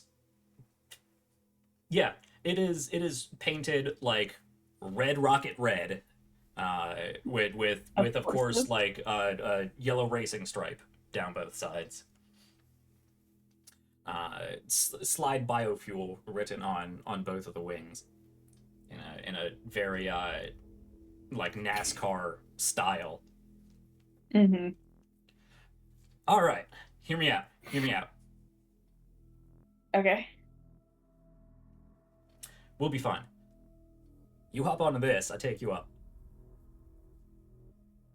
What? Yeah? Like how far up?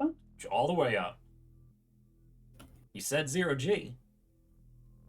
Can you go into 0G? In this? Pff, yeah. Okay. Yeah, sure. Let's go. All right. Hold on tight then. In koala backpack mode, I guess. Yeah, little does he know, this is exactly what goblins do. Yeah. You can integrate with anything.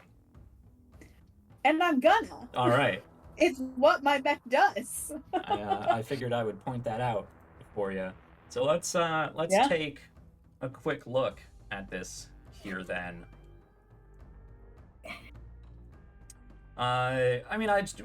This is all entirely just combat stuff. I don't know why I'm even bothering to read this. You know, you take conditions, they get to use your stats or whatnot. So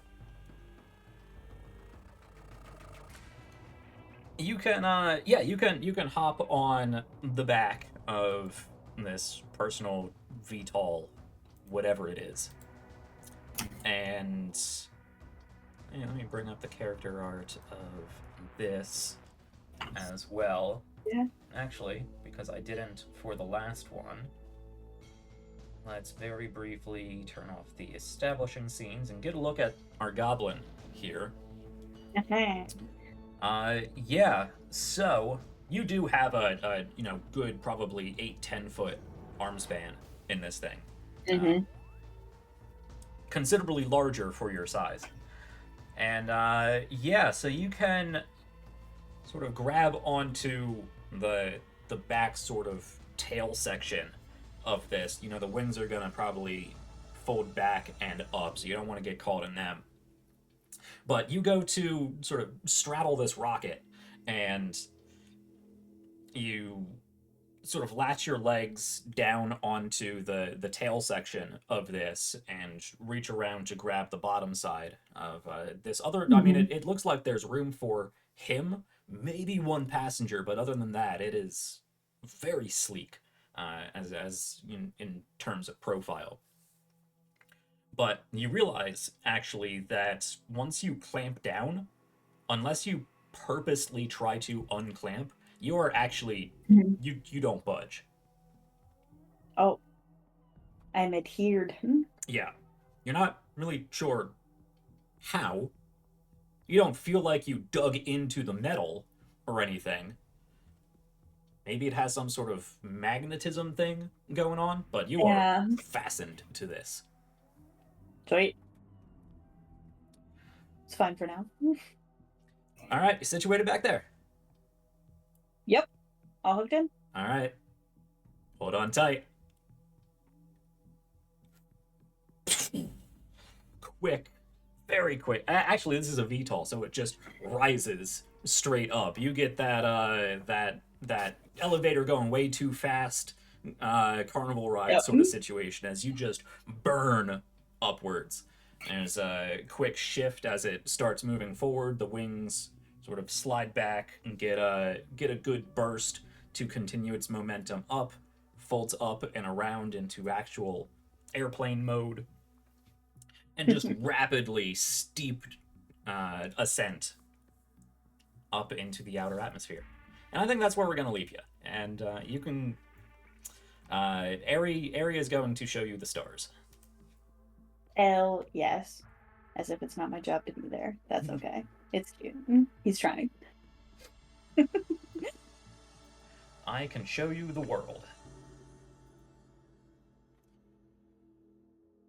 The rest of you... How are we doing on time here? It's 9 o'clock already. I think with that, with the Aladdin soundtrack playing in the background, we can take a quick 10-minute break or so, and come back. We'll see what Siobhan and Ari gets up to, but we have another number of other things that the rest of our squad would like to do. So stay tuned. We're going to take a quick break, do our own human things, get our own quick repair in. I suggest you do the same, somewhere 8 to 10 minutes or so, and then sit back down because we got more coming up. Whether that is just more personal one-on-one meetings, getting to know our Lancers and our council members more, or whether we actually touch on some of the things coming up in the future for Iniko 4. We are still very early in the overall operations of securing Iniko 4. All right, quick break, folks. We'll be back soon.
Hello, folks. We are back for the second half of tonight's episode of the Starcrier Conflict.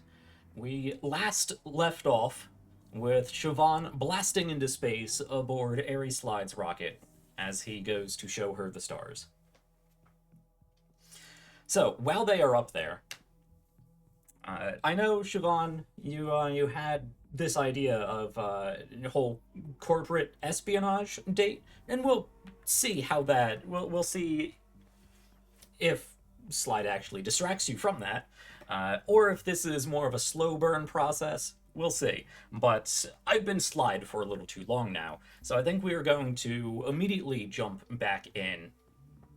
Camera zooming back down from the upper atmosphere and focusing back down on the sort of villa retreat that the rest of our squad is at. Well, I will say, before I ask what you guys are up to, pretty much immediately as you got back, unless anybody would really pester them, Starblood is just gonna straight march off to his quarters.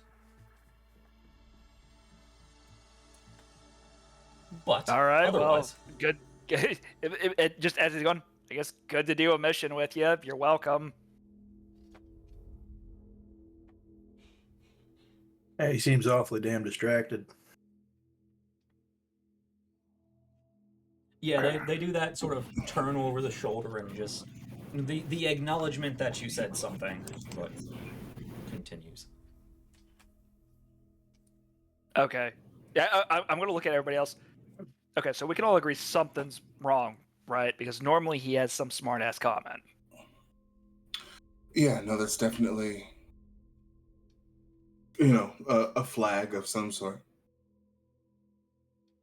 A bit out of character, yeah. I don't know. Hell, I don't know if that should be the biggest worry I've got or if that should be at the bottom of the pile right now, to be honest. Look, removing Tavik's head from Tavik's ass, I think we can probably put a little bit lower just for the time being. We got bigger fish to fry. Yeah, I don't know what Yeah, they if you had in say that so. they brought from that base, but something wrong going on there. I mean, Yeah. do we think that it's related to classified? Given the response of two of our squad, yeah, probably. I'm not one for believing much in coincidence. And just the way that Shiv was talking about, the whole deja vu and feeling like she had done that before and all that kind of stuff, it just, yeah, definitely brings back memories of that place.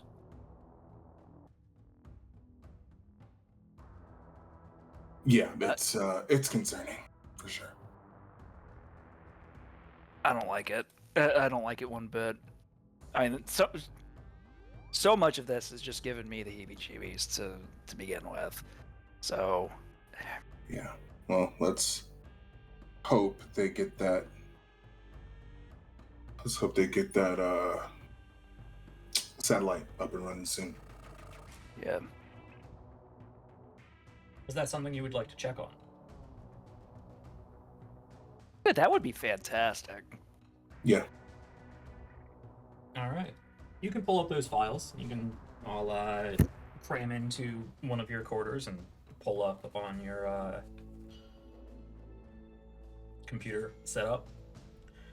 It looks like, according to my notes, yeah, they are about. So you notice a couple things, actually. Pulling up, booting up your computers again. You have access to the local OmniNet, so you have the normal pop-ups of recent news and weather and stuff like that.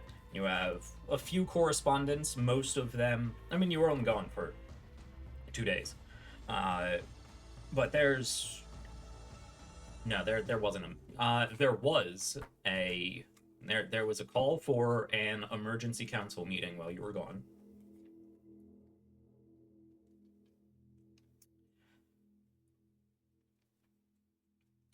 Each of you also had No. Never mind. No, there was just you get a notification that there was an emergency council meeting while you were away.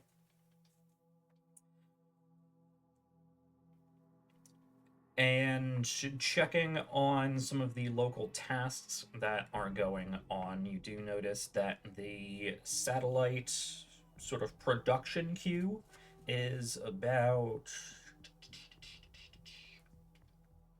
3 weeks from completion, if all goes well.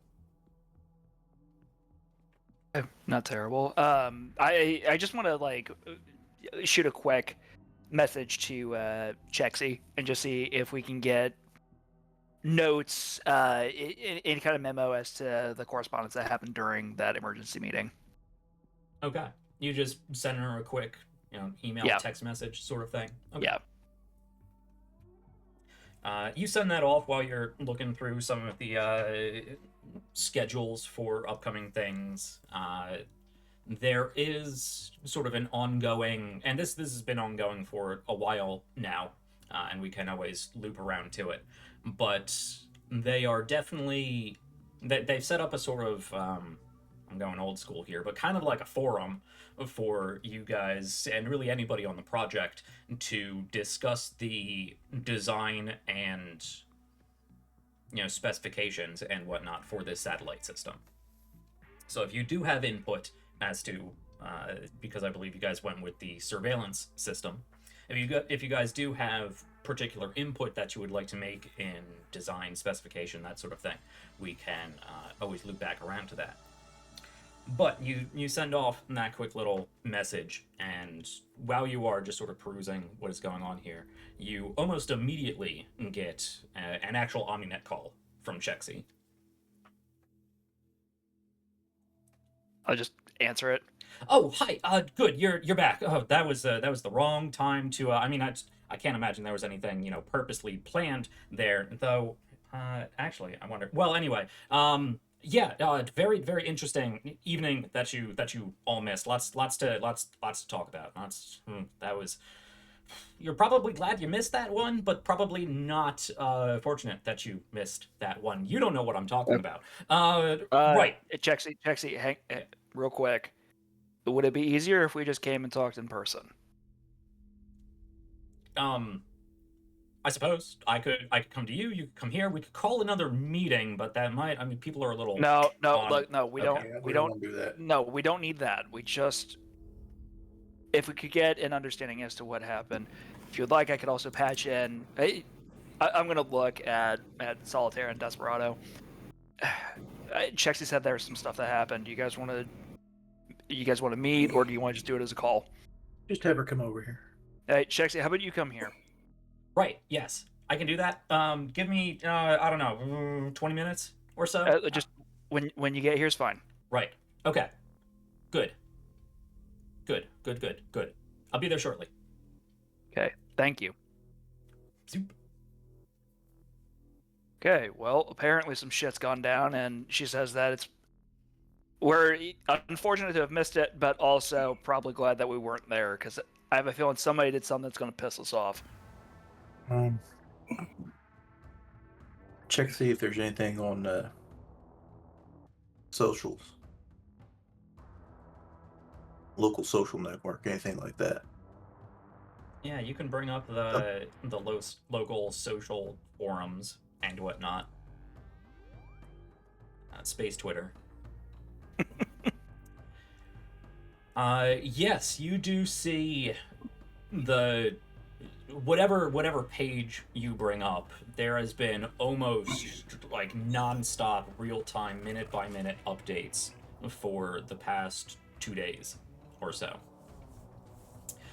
It seems the evening that you left, so you were only gone for, you left pretty much in the morning yesterday, flew over to the base, marched back, camped that night, got up this morning, made your way back, and it's, late afternoon, mid-evening at this point. So late last night, it's a little difficult to piece together from sort of public forum presentation. Does anyone have word on the street here? It's probably the best way to decipher all of this different information. I think our word on the street expert is currently out of atmosphere. Yeah, the word on the street expert being too busy playing Princess Jasmine over there. Yeah. I mean, could still try with grit though, right? Yeah, you can roll, yeah.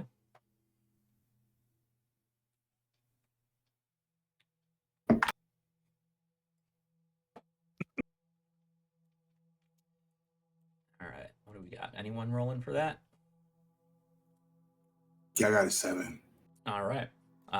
Yeah, there is a lot going on here. All you can really pinpoint is that there seems to be something that people are very loudly are on at least 2 different sides about concerning the Hawkwood Company and the local police force. Oh, shit. Somebody done stirred up the hornet's nest. Looks like it might have been a good captain. I will also say, you would have basically minute notes from the emergency council that you could pull up. Okay. So you can pull those up, and that's a bit more, it's obviously more concise, if a little vague. Basically, it seems like, and Chexy will explain it in more detail, I don't know about better, but in a lot more detail. Last night, there seems to have been some sort of, well, attempt for the Hawkwood Company to basically assume control over the local police force.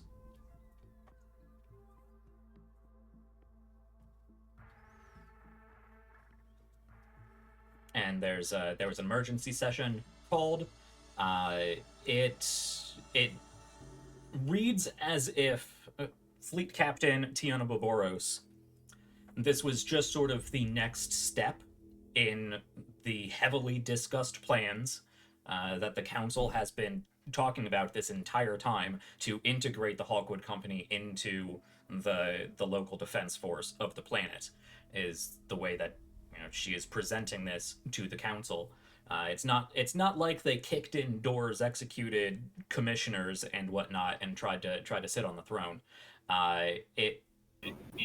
You'll have to wait for more details, but there seems to have been some misunderstanding and a division, both politically, socially, and professionally from the police force side, as to if this was the right thing to do and if it was being done, under the correct protocols. And then a whole lot of bickering.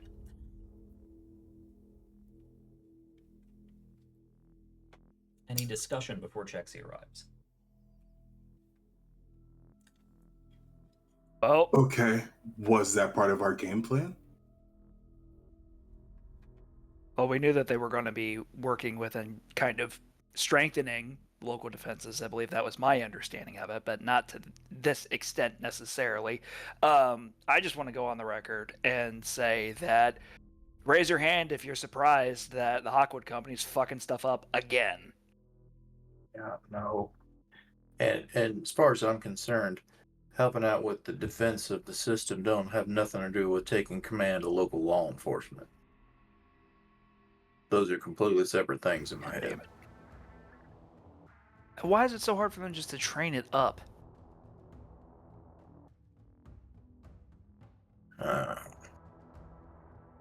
No good StatCon pieces. Okay, so No who's good. gonna have a word?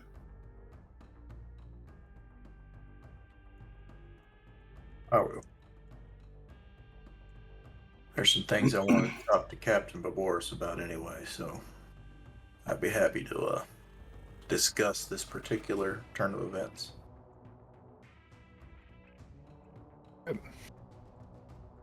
mean, if I need to, I can try talking to maybe some of the commissioners everything like that. I mean, I would like to have a better understanding of how the situation got this messed up, anyways.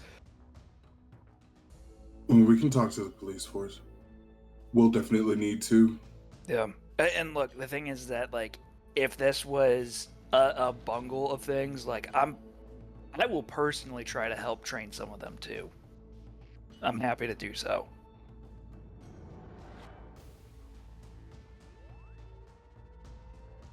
If it can lessen the impact of Hawkwood Company, like, I'm willing to do that for them. Yeah, we'll see. Yeah.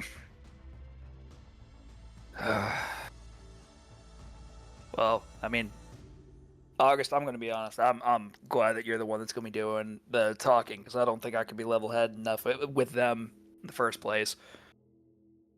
I figure 2 minutes into a conversation between you and the captain, somebody's going to have bruised knuckles and someone else is going to have a black eye. So Minimum, I mean, I'd be going for teeth first, but just give you a little grin. you know, I don't know which one of you it'd be. So Yeah.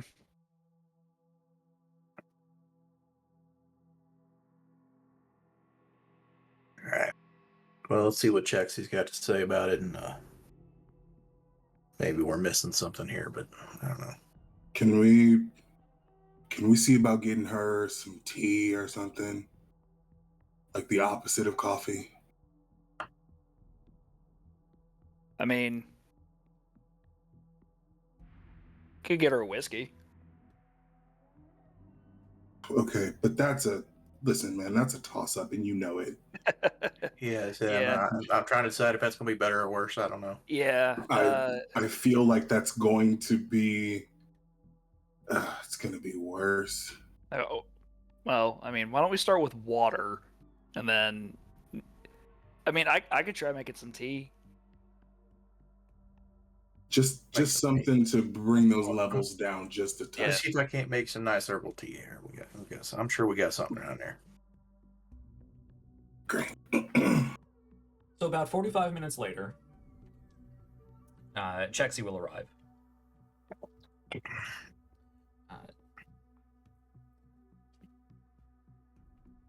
You get the sense that there is an intense urge for her to rap excitedly and constantly on the door, but no, this is the future. There is a single, chime button to press. You can let her into this sort of common space that you all have. Right. Yes. Sorry. I think I'm late. Got a little tied up there. And just, whole planet. There's a lot going on. Jaxie, hey. Yes. Just, it's fine. Take a breath. Have a seat, please. Okay. Okay. Sits down. Have some tea. I made some fresh. Lovely. So, just take it from the top. Kind of tell us how all this happened here with, I saw something about we were looking through the minutes and such. Right, good. You saw those. Good. Yeah. Not. You can only you can only cover so much when everyone's talking very loudly, very quickly, all at once. I just don't know how much experience you have with people talking just way too much. But I mean that got a little out of hand. So didn't exactly get. We have a little bit of an idea, actually. Okay, good. It's taking everything in me not to just smile, and I'm gonna have to look over at Logan and just be like, please help. No. You just get a short no. Okay, let's. What happened? Right, complicated past couple. It feels like past couple nights. Really complicated. Last night and this morning, it's been I haven't slept, so this is great. Actually, I could really use some caffeine. This is lovely. Yeah, there seems to have been some sort of mix-up between what the Hawkwood Company, their sort of integration training program, and, well, most everybody else. Not exactly sure where the lines of communication got crossed there. They seem to have sent out a number of their lieutenants to the various precincts, had some conversations with the local police captains and whatnot. From what I understand, some of them were all for it. Some of them were really not. Some of them, just wanted, because there. From what I understand, there really wasn't any sort of official memo or anything that was sent out. Or if there was one, it was from the Hawkwood Company, and I think this was just a sort of scheduling. I'm hoping, get benefit of the doubt, putting it at a certain scheduling sort of, things got shuffled ahead before other things.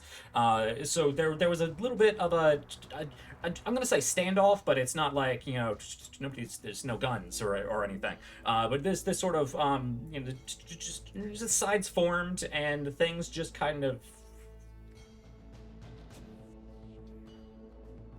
for a little bit. Yeah.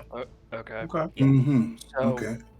all right, on a risk, or give me on a scale of 1 to 10, 1 being like everything is gravy, 10 we're going to immediately have civil war on the horizon. Where are we right now? Right.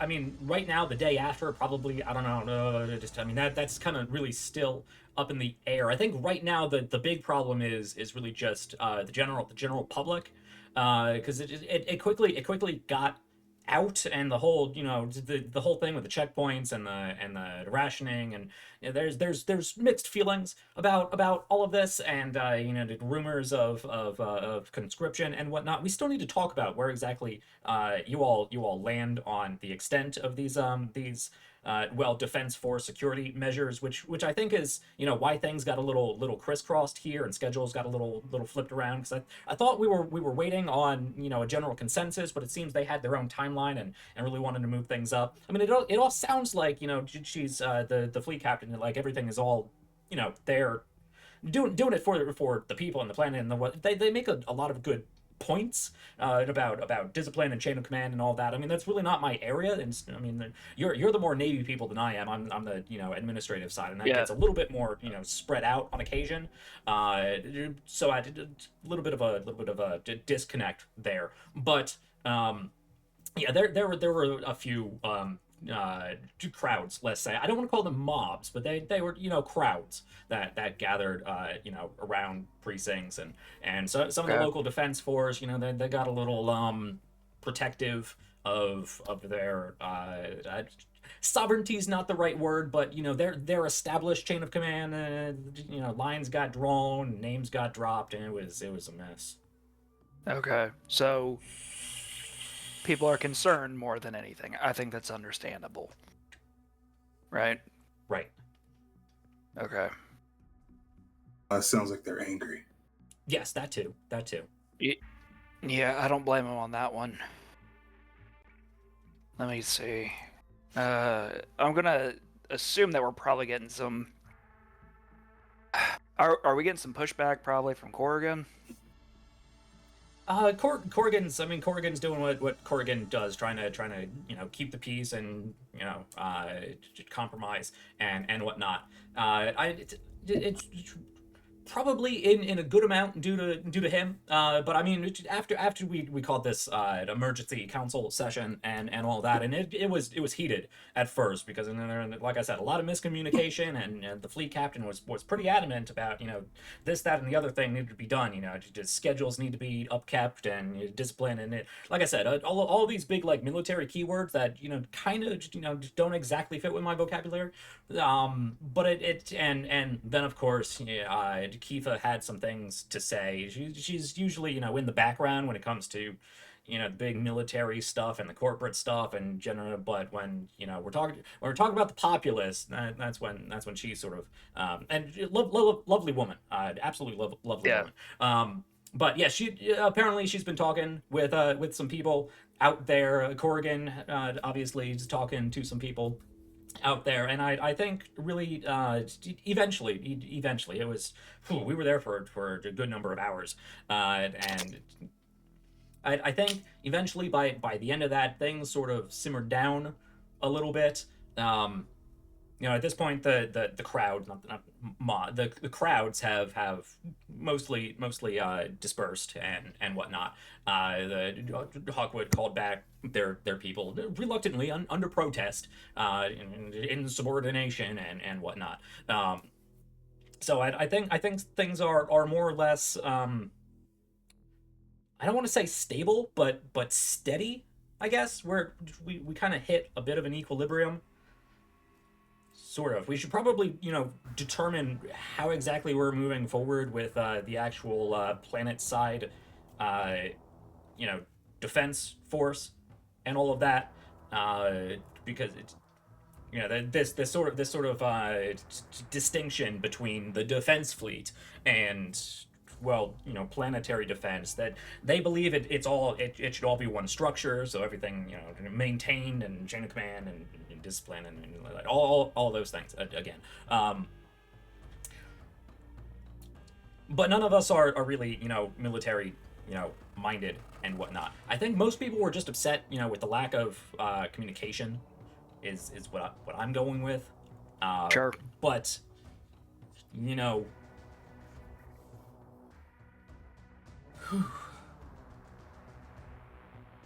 you want more of this? This is lovely.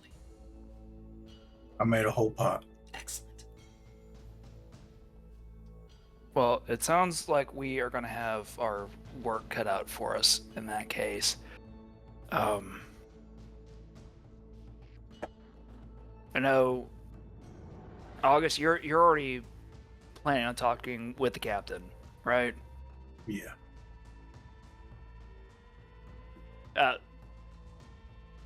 Yeah. You can, or I can. Up to you. I mean, I'm getting more excited to speak to this woman in private every day. Fair. Logan, do you think that we might be able to try to smooth things over with Corrigan and Bartlett? Oh yeah, certainly. I think we, preferably when Shiv's back and hopefully Tavik's done with whatever he's going through, we all talk to the police force. I'm entirely in favor of that. Chexy, just out of curiosity, what kind of media coverage has this gotten so far? I'm assuming that there's probably local press that's wanted to talk to representatives, right? Right. Yes. We've released, and everybody on the council released their own sort of statements. I say everybody. I don't know if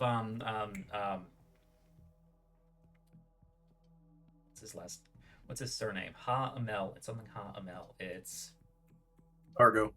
Yes. Thank you for reminding me of my own NPC. Yeah, I don't know. I don't remember Argo getting all that involved. But I mean, they pretty much stick to AgriCorp sort of stuff, Galactic Roots sort of stuff. I mean, we've released different press releases. Basically, we don't really know exactly. We're not unified voice and whatnot. We're not quite there yet. Taking a little longer than is probably helpful. Generally, public relations, you want to get more ahead of the ball than this right now. So things are kind of just going public level right now. So we should probably get on that. All right. Okay. So after we speak to the councilman, we should put out a statement for ourselves. I think so. I feel like if we can get some clarification from both sides here, then maybe we can try to find a way to fix this. But I mean, look, the thing is that Chexy, like at the end of the day, we're defense advisors. Like, I mean, we're lancers, but like we are here. Unfortunately, we are the Union military that's going to be here to help. So hopefully that means that our voice can carry some weight with the public here. Right. we should probably then. I mean, you make a really good point. If you are actually speaking with the voice of the Union Navy, we really should probably find that unified voice before you say anything. Because if we have the Union Navy versus the Hawkwood Company Defense Fleet, and that could be no. Which is why we're gonna have our conversations first. Right. Good idea. Excellent. So, well, thank you so much for the update, especially coming over and meeting with us in person. That is appreciated. Oh, of course. It's not that far. It's nice to get out of the office, really. I mean, it's easy to lose track of time in there. It's a lot. It's a lot. Also, Chexy, do us a favor and please get some sleep. Right. Yes. Well, there's not crowds in the street anymore, so I should probably be okay to do that. Okay. Excellent. Yeah. Okay. Well, other updates. I mean, that's the big thing. You were only gone one night. So I mean, you know it's amazing how things get fucked up in one night, huh? Yeah. Right. Ooh, Yeah. Okay. Do you need me to coordinate your schedules, or are you gonna handle that? I think we can handle it ourselves. Okay. Yeah. Yeah, I think we'll take care of that. Taken care of. No worries. You're missing 2 people. They're busy. Yeah. Okay. Yeah. No, it's fine. They're accounted for. You sleep. Right. Okay. Well, just gotta go tidy some things up real quick, and then, yes. All right. Have a pleasant evening. Great. Thank you. Gets up, I know. scurries out. She's not going to sleep. I'm not sure that woman ever sleeps. That's Okay. What are the odds that I can print a trank rifle? I mean, we pretty can put high. one together. I mean, I'm just Pretty saying. high. I'm an okay shot. Like, We can definitely do that. yeah, just right through the window. I'm just saying, just. I almost All said that something aside, so inappropriate. is anybody seeing some strong parallels between what Hawkwood's trying to do here and what they did on Dresspool? Yeah. Yep. Sure am.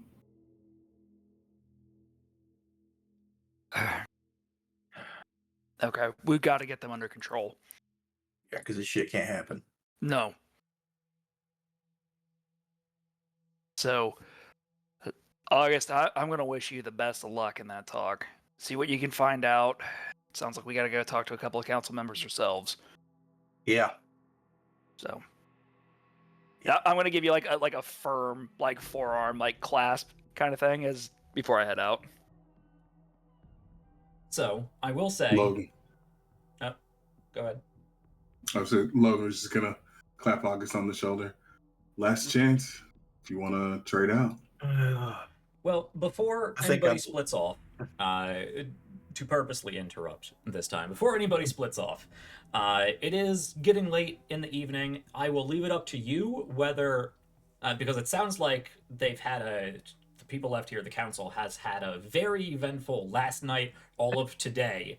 It is up to you whether you would like to handle this now, but it is getting late. You guys could save it for the morning. You also just got back from a long trek. Up to you whether you want to press it or whether you want to reset. You know what? Better idea. How about we just shoot them messages saying that we want to set up a meet? How about let's go get some seafood? Can we just Yeah, order right, it do in? that. Can we just order it in? I don't I'm see sure why we not. can. Okay. Yeah, let's do that. Yeah. You know what? Let's do that. Anybody want some beer or something like that? Yeah, Yeah. that sounds great. Yeah. Oh I don't yeah. wanna- We're gonna. don't You know wanna- what? If we can get fried fish with some beer, that's what I'm here for. Some fries too. Okay. All right. Good. I Boys didn't not want to dead. put the suit back on. Yeah. Can I invite Morgan? Yeah, of course. I was checking. Yeah. No, look, Logan. At least, you know, I don't want to speak for everybody else, but I'm seeing Morgan as kind of an extension of the squad. Morgan is always welcome in my book. Oh, 100%. Oh, thanks. All right, I'll go get him. And I will compose a professional sounding email kind of thing to shoot to Captain Baboros. I would like to meet to discuss certain factors relevant to the defense of the Iniko system with you at your earliest convenience. We need to talk about this bullshit. Mhm. That's what he said. That's legitimately what he said. Mhm. I heard him when he typed it. Mhm. All right. Yeah. Cool. So you guys can order some food in. Grab Morgan. If you bother to reach out to, you probably would at this point. You try to reach out to Tavik, shoot him a message, chime his door. They don't respond. They will send out an acknowledgement, but they're not interested in joining. Okay. Figures. That's fair. Do they respond with the full name and call sign, like full designation in the text? Oh, yeah, that is a precedence that Lion has set. Yes. Yeah. Okay. I was about to Yep. get suspicious. Yeah. That's why I asked. Tavik hasn't been kidnapped. Mhm. No, No. no random case of body snatchers. It's fine, Damn it. probably. Full signature every message. Yep. Every time. Does it every time. I mean, it may just be automated at this point. I don't think it is. You know, Yeah, knowing 'cause Tavik, it's I probably think not. Shiv- Yeah. I think Shiv Shiv disabled. tried to disable it. That is true. Mhm. Yeah, that is true. And so Yeah. he types it in every time now. So you spend the evening, and actually, what you get delivered, imagine, like the Monster Hunter video games where the cats make those gigantic meals. They bring in this large. It's like a surfboard size plate, and on it is this giant fried fish. It takes like 4 people to carry this in, and they set it down out in the sort of outside patio area, and they grab the. It looks like it has this thick, sort of obviously scaled fish hide to it, and they pull back sections of the scales, and it pulls back, and on the inside it's actually been cut, and there is a very artistic assortment of various steamed vegetables that have been placed between sections of the fish meat. Very artistic presentation. There's there's flowers here and there. These almost tomato-like things. These sort of there's some sort of root vegetable like a carrot or turnip sort of thing, perhaps, but all cut into various intricate shapes and placed in these sort of dividing patterns of the fried fish. And a whole bunch of drinks. A whole bunch of, big growlers of some such local brew. Well, that is nothing at all like what I was expecting. That looks fancy as hell. Sort of put it in like a little message flag in the tail of this fish is just a quick little message. Welcome back. Glad to have you back, Jexy. Oh, ain't she sweet? Yeah, now we're getting spoiled. Part of me almost feels bad to eat this, but on the other hand, I'm just going to dive right in. I don't feel bad at all. I mean, look at that damn thing. This I will accept. I'm gonna eat the hell out of this fish. Of the things that we've had at this planet, or the things we've encountered on this planet, I don't hate this one. Hey, look, this one's not trying to eat us. It's true. It's because it's already dead. If it was trying to eat us while already dead, I would leave. You can actually see, like, it's still like the full fish, like head on and all. You say that, and I imagine one of you sort of moves on over, and the jaw is just razor teeth, multiple rows of razor teeth. Remind me not to go swimming anytime soon. Hey, anybody want to go fishing sometime? No. No, I don't. Sure don't. I feel like this is just cementing Logan's just absolute hatred of this planet. I hate this planet. I hate this I'm planet. not. Listen, the first opportunity off this bitch, I'm gone, and that's just gonna have to be what it is. Here, I was thinking you and Morgan might want to make a summer home here. Nah. Okay, so Oh, it actually he's gets trying humid his in the level summer. best. Yeah.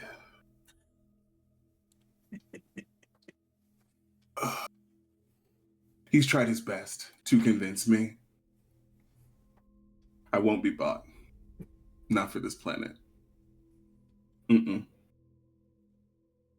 Find me a temperate planet, maybe. I mean, Maybe. Moonglow had parts of it like that. Not sure if you want to go out that far, but I mean, you can always, transfer to the core worlds once we're done with our assignments. I mean, maybe. But if you went up near closer to the poles here on Iniko, you might find something a little bit more temperate. Is it still going to be sort of wet in the air? Different biomes and such. You say that, but I don't know if this place knows what a different biome would even look like.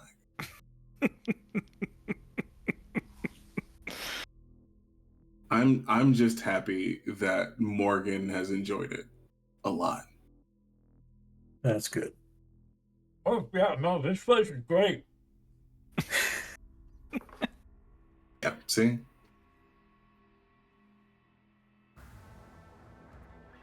So the lot of you can have a lovely evening. It takes a while to devour this whole fish, even the what, 4 of you at this point. Mm-hmm. Yeah. Takes a while to devour this fish. You stay up into the evening, chatting about different things, work-related, non-work-related, just sort of hanging out. Well past midnight by the time you guys decide to turn in. Shiv's not back. Also, Shiv's not back. I saw that you put in the, or Yeah, sorry, I they noticed, yep. put in the, yeah. Yeah. And then I'm gonna just shoot out a quick message to everybody, be like, "Oh, Shiv's gonna get grounded." Yeah, they're absolutely grounded. I mean, I guess that's a good date. It's a bad idea. But 100%. yes, it's a good day. I mean, I could think of worse. I could definitely think of worse, but it's pretty close to the bottom for bad ideas.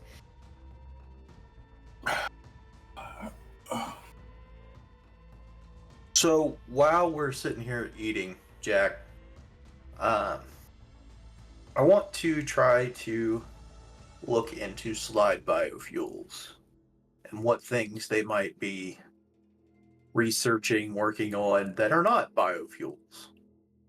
Okay. Well,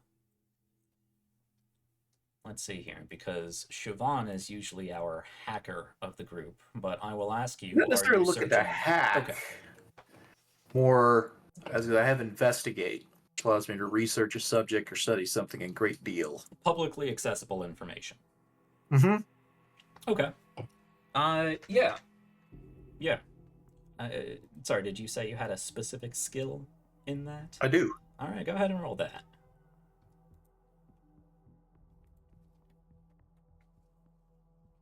It's only a 9. 9. All right. R.I.P. Yeah, I mean it. You can pull up the corporate website. You can check the space Twitter profile on them. And access some local message boards. It looks like your standard corporation stuff. You can try to go a little deep in their website, see if you can find any of those hidden links they like to hide down in the corners of places. Get a little bit of a very biased biography on the Slide family, going back 2 generations actually.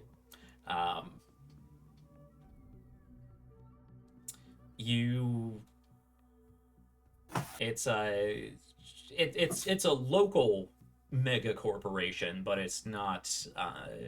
It does trade in the local gate network system here, and some of their product probably does make its way to other systems, but it's not necessarily a union-wide corporation.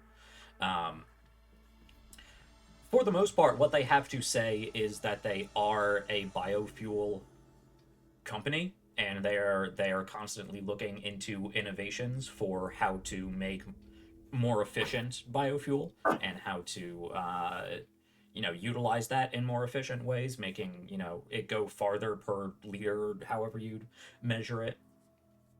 Though there is on a lot of these pages that keyword innovation, research and development, the future of the Slide Corporation, but not a lot of details as to what that may mean.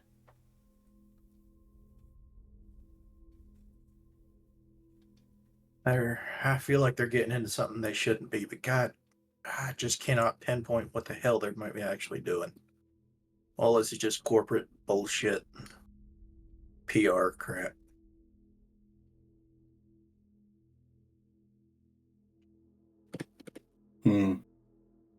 Okay.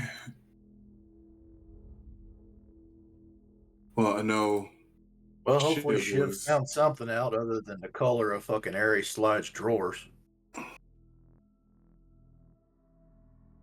Why did you have They're to red. say it like that? Of course they are. Of course they are. With fucking Red fucking rocket hearts red. on it. No, with rockets on it. Gross. Racing stripe.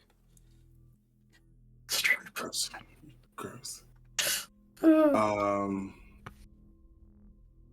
I mean, we could ask the others. Probably a good idea. I mean, I'm thinking, I don't know, Corrigan maybe might have some information, or there's Bartlett. Yeah, or Argo. Maybe. Those two seem to be of like interests. But Yeah, maybe that was just my initial advantage on those two. Yeah, to a degree, I suppose, but I don't know, I guess that makes me worry that they might be too close and he ain't gonna be much of a use. But It's true. Also, he's an automaton, so don't know where the actual body is. Hard to get a read on a. yeah, Also, you can't flirt with one of those. I mean, you could technically. I mean, there's still somebody piloting the damn thing, as far as I know. It's true. Why don't we have Hotshot do it? I mean, Hotshot could probably flirt with the goddamn tree root and get something out of it. Probably. I just think that Hotshot would do the flirting with no questions asked. He don't seem awful picky, does he? Nope.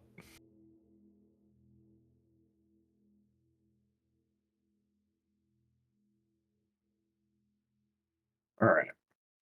Well, I don't think we're accomplishing much else here tonight, so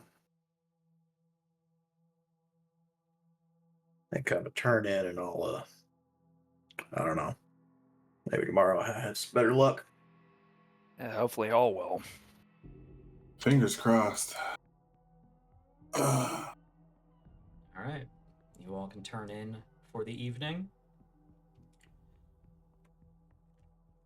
We'll see when Siobhan gets back, but whether or not we need to rewind time in later in the episode or next episode, we'll see what Haley is up to. But the next morning comes without any more problems or distractions. And eventually all gather out in this common space again, or at least the three of you. If Siobhan is here, I probably got back late and are still sleeping. As for Tavik, who knows?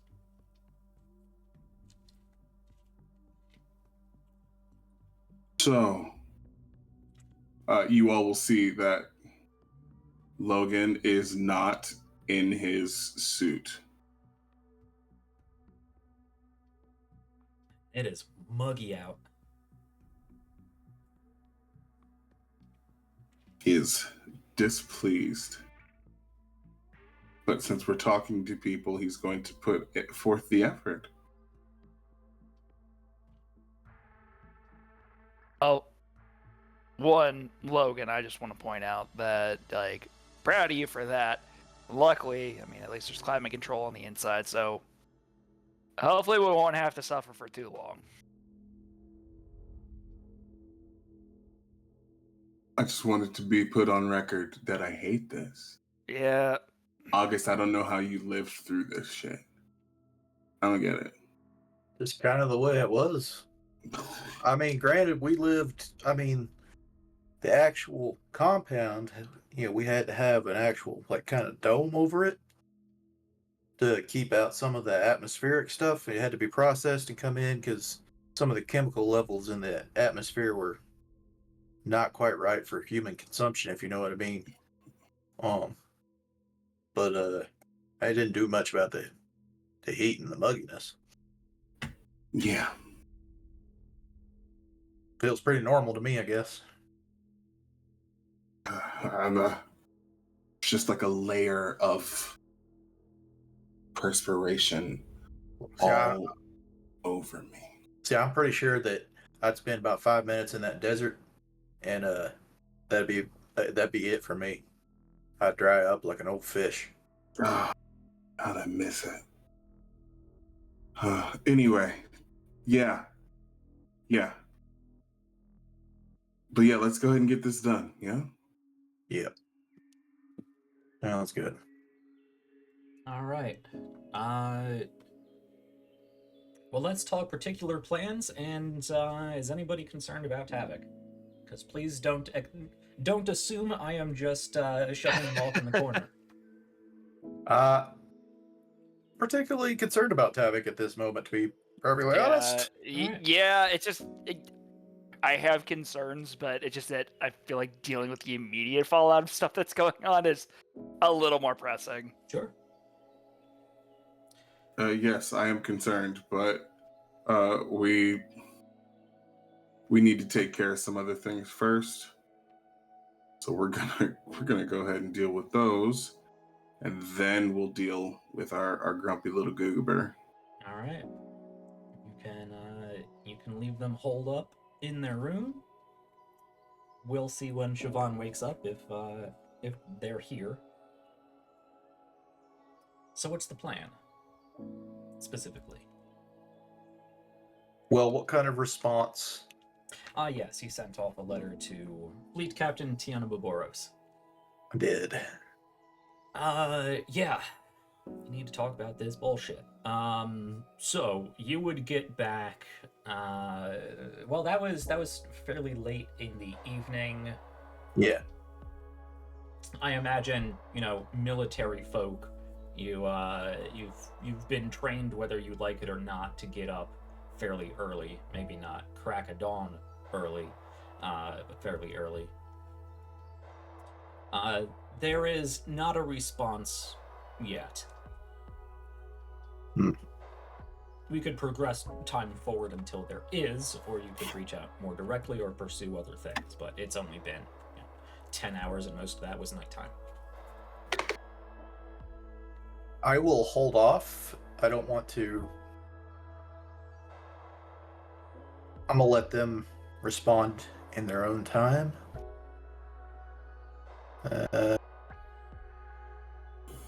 Meanwhile, I will shoot off another message to Mrs. Bartlett, Okay. Kifa, Yep. about possibly getting together to discuss some things. All right.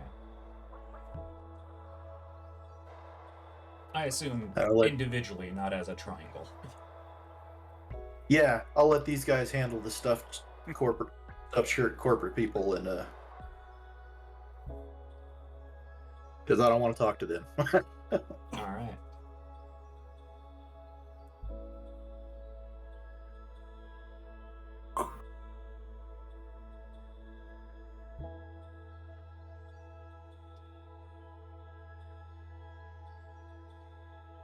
So I will suggest, we don't know much about him, but Logan, you might want to talk to that Karrakin lady.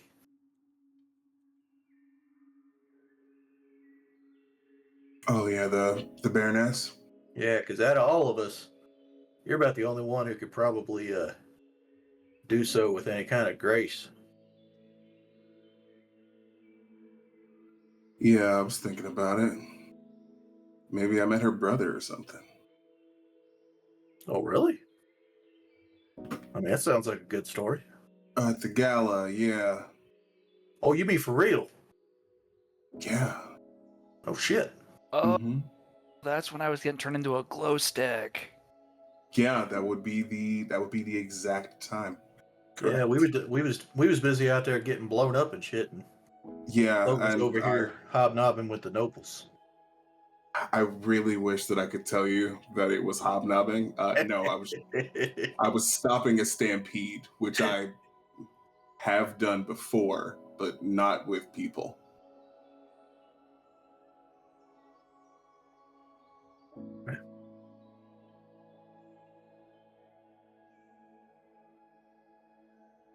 So yeah, I mean, I can talk to her.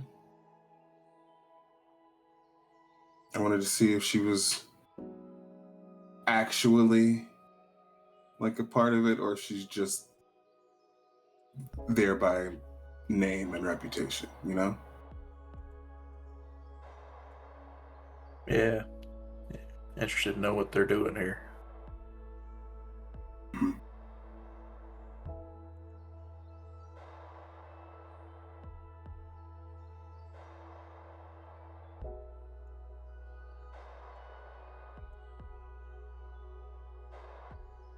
Okay. So sounds like we have a couple different meetings set up. We got Solitaire with Kifa, we got Solitaire with Boboros, we got Logan, potentially with Menele Cosmonoble. What would Athen like to get up to? Yeah, I mean, my immediate one is that I want to try. I was going to be going with Logan to talk with Corrigan and Bartlett. Okay. Yeah. Oh, were you guys going to talk to Bartlett? Yeah. Oh, I Yeah. missed that. Yeah, Okay. sorry, Cool. my understanding was that you were going to go talk with Hawkwood, and then we were going to go and talk to the other people. Well, yeah, but Borboros has not responded yet. Okay. So it was just something else to do. But yeah, we can. I mean, if you have something you want to talk to Bartlett about, we can. We can just talk to Corrigan first. No, let's talk to Corrigan. August, how about you? You talk with Bartlett. Yeah, I'm just more comfortable talking to her than I am some of these other fellas. Yeah, that's fine. Okay. Or do you want to talk to Corrigan and I'll talk to Kid Bearcat? Is that her name? What? Oh, that's not right. What's the middle name? Casminoble. Noble. Kid Bearcat came up, and I don't remember from where. I know where. I don't fucking remember. It's fine. Well, it seems I am getting myself too entrenched in the minute by minute here. We can obviously move time forward. Just because it's 8 o'clock in the morning and they haven't gotten back to you doesn't mean we have to fill time. So let me ask you, because it sounds like we have a number of separate meetings individually, whether you would like to play all these out, individual conversations, one-on-one, two-on-one, however you set those up, or if you would like to do just how we've been doing the council, hold back a lot more. Here's what's going on. Your decision. The only one that I personally am concerned about that I want to have an actual conversation with is Captain Baboros. Boros. All right. I'm in favor of doing the poll out for my conversation. All right, for Kifa and Corrigan. All right. Menelay would obviously, I mean, they're not immediately involved, so I think that would be a specific conversation with Logan. There is also the Stormkirk's request.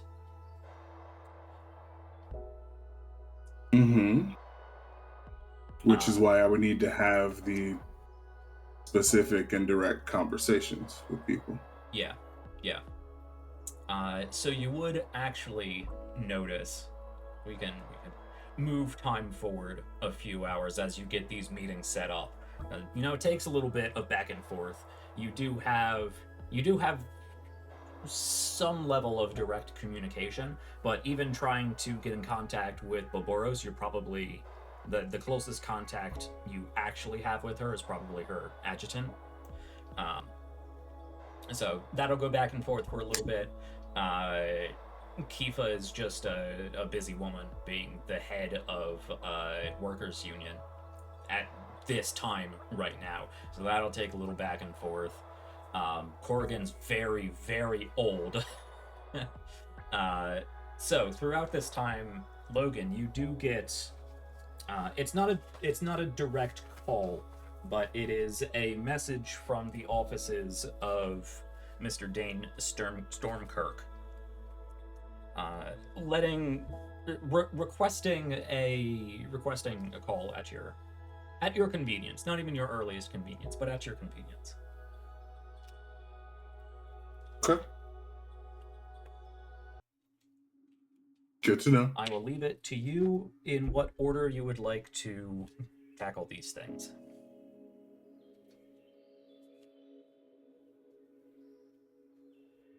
Did anybody want to have a talk first?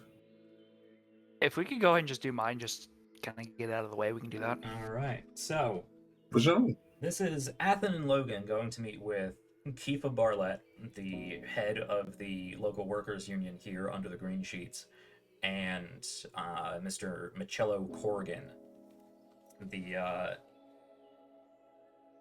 sort of public representative of the union side of things, the actual capital U union side of things. Not officially a member of the local union administration.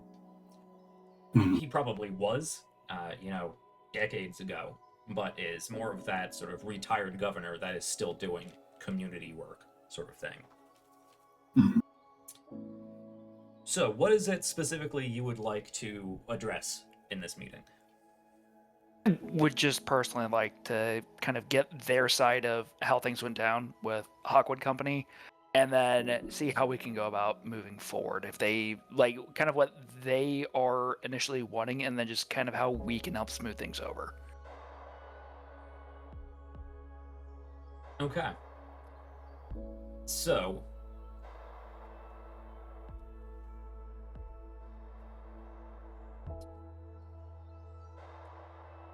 I think out of the two, Miss Barlett is the one who is most,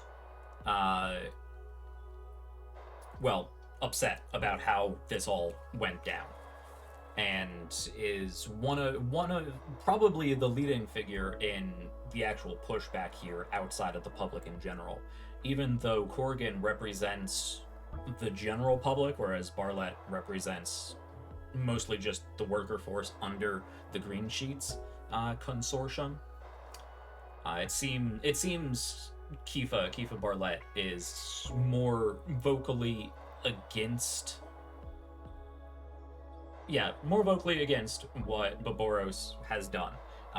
And the fact that it was done in this way is most likely biasing her against it being done at all. Corrigan is, as Corrigan has been shown, trying to keep the peace, really, which is a lot easier when, it's just one side and somebody requesting information from that side. But you do get the sense that he does try to take a step back and not necessarily play devil's advocate, but bring up certain points that Boboros did bring up, and that there could be, he's not a military person, and he would very much appreciate, probably in a more official council member setting, would appreciate your input, royal you as Lancers, your input into the situation. Because there is, of course, some merit in a unified I guess military position. Right. Yeah, there's Sure. the key takeaway from him seems to be, and this could change when you talk to Boboros, but the key takeaway from him seems to be that Hawkwood is most concerned with communications and the chain of command, because the planet doesn't have a local military, a local defense force, really. It has the perimeter jungle defense force, which is really just a handful of outdated mechs patrolling the walls, keeping away razor hides when the few times they actually show up, but mostly just stomping around, scaring off gliding cats and stuff like that. So there's them, and then there's the local police force, both local here and, smaller police, obviously precincts in the other colonies and cities and whatnot on the planet. But there really isn't a centralized military here, and that is, according to Corrigan, what Boboros wants to set up. The idea that there is a police force and also a defense force, a perimeter defense force, and also the Prosperity Guard that they've set up, and also the orbital defense force. That is 4 heads on a giant, and that is too many heads to get things crossed around with. And Corrigan is, again, not necessarily playing devil's advocate, but much like Chexi, though in a much more subdued, slowed old man way, assuming that this was the military side of the Hawkwood Company, seeing that the politics of it was dragging, and just decided to take action. Right. Probably did it incorrectly, but is praising them for, not just it wasn't really a coup. There were no arms involved. There were no soldiers on the street. The Hawkwood Company only has a handful of local lieutenants, and at this point, a few hundred, maybe upwards of 1,000, 1,500 in the local Prosperity Guard, and none of them were mobilized, really. The big standoff, if you even want to call it, was mostly public-facing, because there has been a public divide between those who are in favor of the Hawkwood Company coming in and securing the situation, all for, big scary something out there in space. Yes, thank you for stationing a fleet in orbit, keep us safe sort of people, and the ones who are like, my autonomy is being suppressed sort of people. Right. And then that was exacerbated by a division between the police force. And obviously, even in Fantasyland, utopian civilization, police forces, they can have their various layers of grumpiness. So there was a number of them who, there was a line drawn, and some of them stepped on one side, some of them stepped on the other. If it was The problem probably would have been swept up very clearly if all of the police force just said no, but there was enough of the police force that went, this sounds like a good idea, I'm behind it, and too much who said, no, absolutely fucking not, that it became a problem. Okay. Well, I mean, unfortunately, there is merit to having a structured chain of command. However, and don't worry, we're talking with Hawkwood Company too. I would like to see your defenses trained in effective communication techniques. And if it would help, I myself am willing to give examples on how us Lancers communicate and what we've learned through our time at the Academy and being part of Union Navy. Then if we could have designated communication points, I would like to see that implemented. I don't agree with the way that the Hawkwood Company went about it. I do think that I understand where they're coming from a military standpoint, but we're going to try to make sure that they know that this isn't how we do things. Well, I would certainly appreciate your help in this matter. This is exactly why you are here, and all. I do worry, to continue the analogy, to adding a fifth head to this giant could, further increase some of the complications. But I appreciate you meeting with us separately, and we'll have a conversation with the fleet captain separately, and then we can find a way to meet in the middle. Is ideally how we will eventually resolve this. And unfortunately, these things take time, and I've sent representatives out into the public to talk about things and calm things down and whatnot. So I think for the moment we're steady. Well, look, once we have a little bit more information, I believe that our group would like to confer, try to come up with a way for us to advise you on how to move forward. Right, Logan?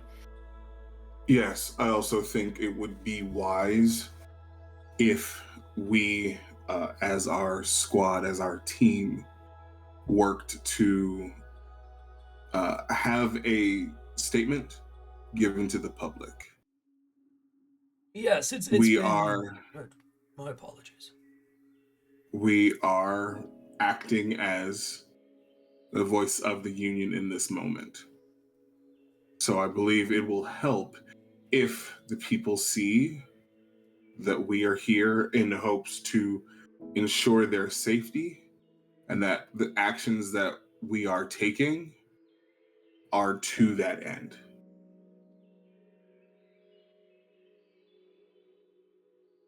Well, excellent. I think that is a good idea.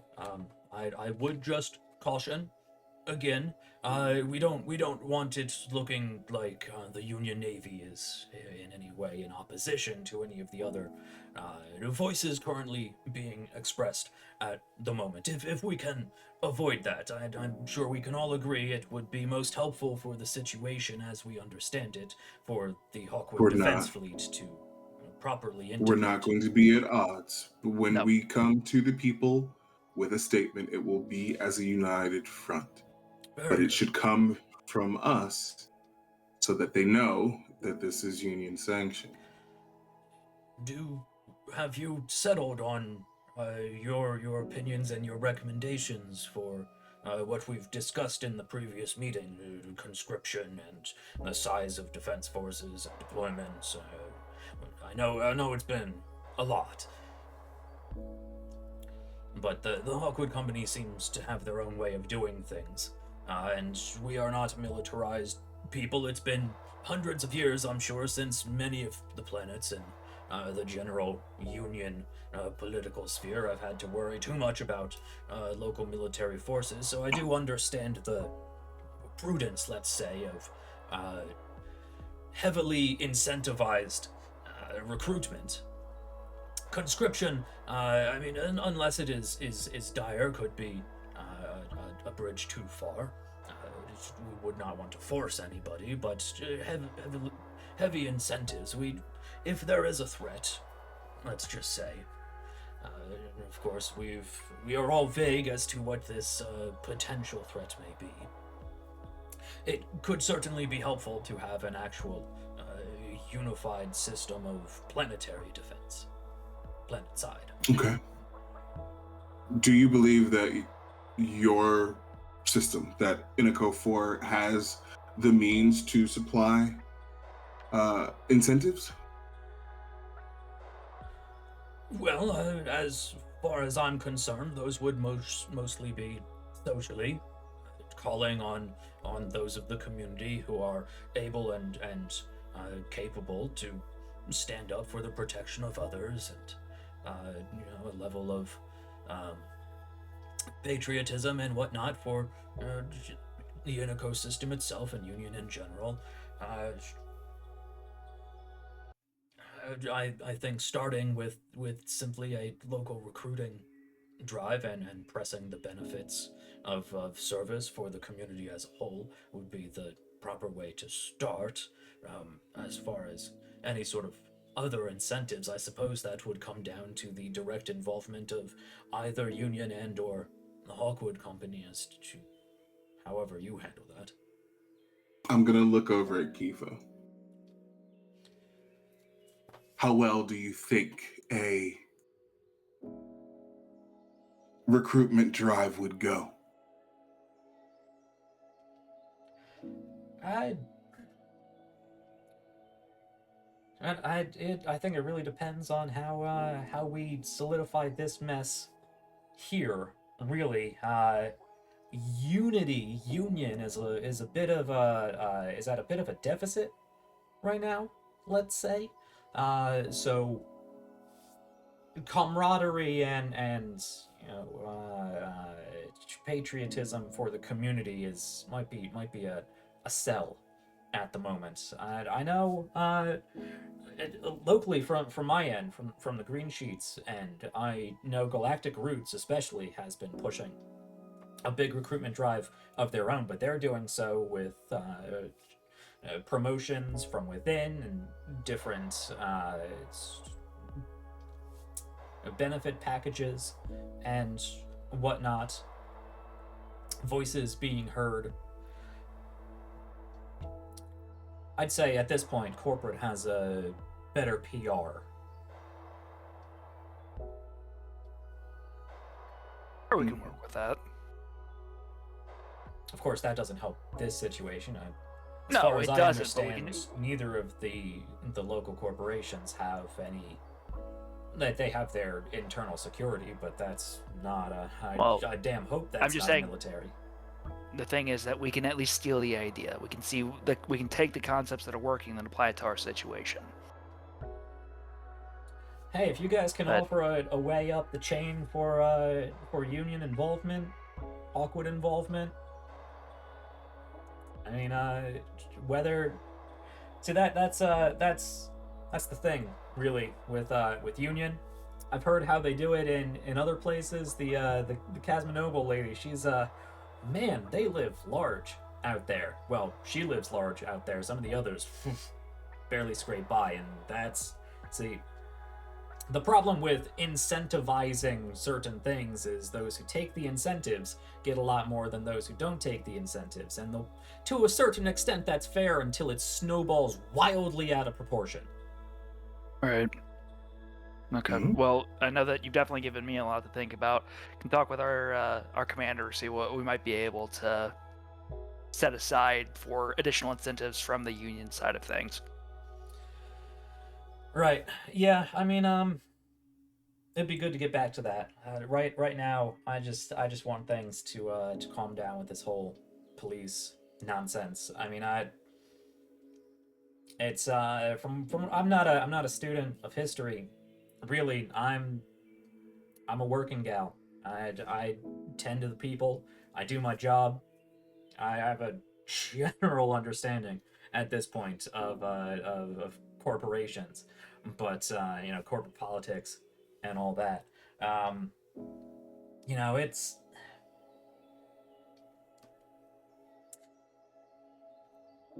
I get the understand. I understand the point for concise means of communication, but I feel like that Hawkwood, they're asking for a lot of power. They're asking for a lot of power right now, and there's not a lot of checks and balances, let's say, at the moment. I think that's what the people are generally concerned about. Defense Force, great. If there's some looming, crazy nonsense happening out there, and believe me, people are worked up right now. And the fact that there's no information about what this potential unknown maybe threat is not doing anybody any favors. So, I mean, I get it, but there has to be a little separation, even distribution of power here, because we don't want the Hawkwoods just, clamping down. We want to, whenever this is done, whenever their defense fleet leaves, which, I mean, ideally, they are eventually going to deal with the problem, or the problem's going to pass, and they're going to leave. It's them not leaving we're concerned about. We're not yet there yet. Don't worry, look, you are heard on that one, and we are going to see what we can do about that, all right? Good. So, thank you for your time. Thank you for sharing your concerns with us. It really is appreciated. It makes our job easier. Hey, you guys aren't that bad. He gives you a heavy clap on the shoulder. All right. You all have a pleasant day. We're gonna have the rest of these conversations.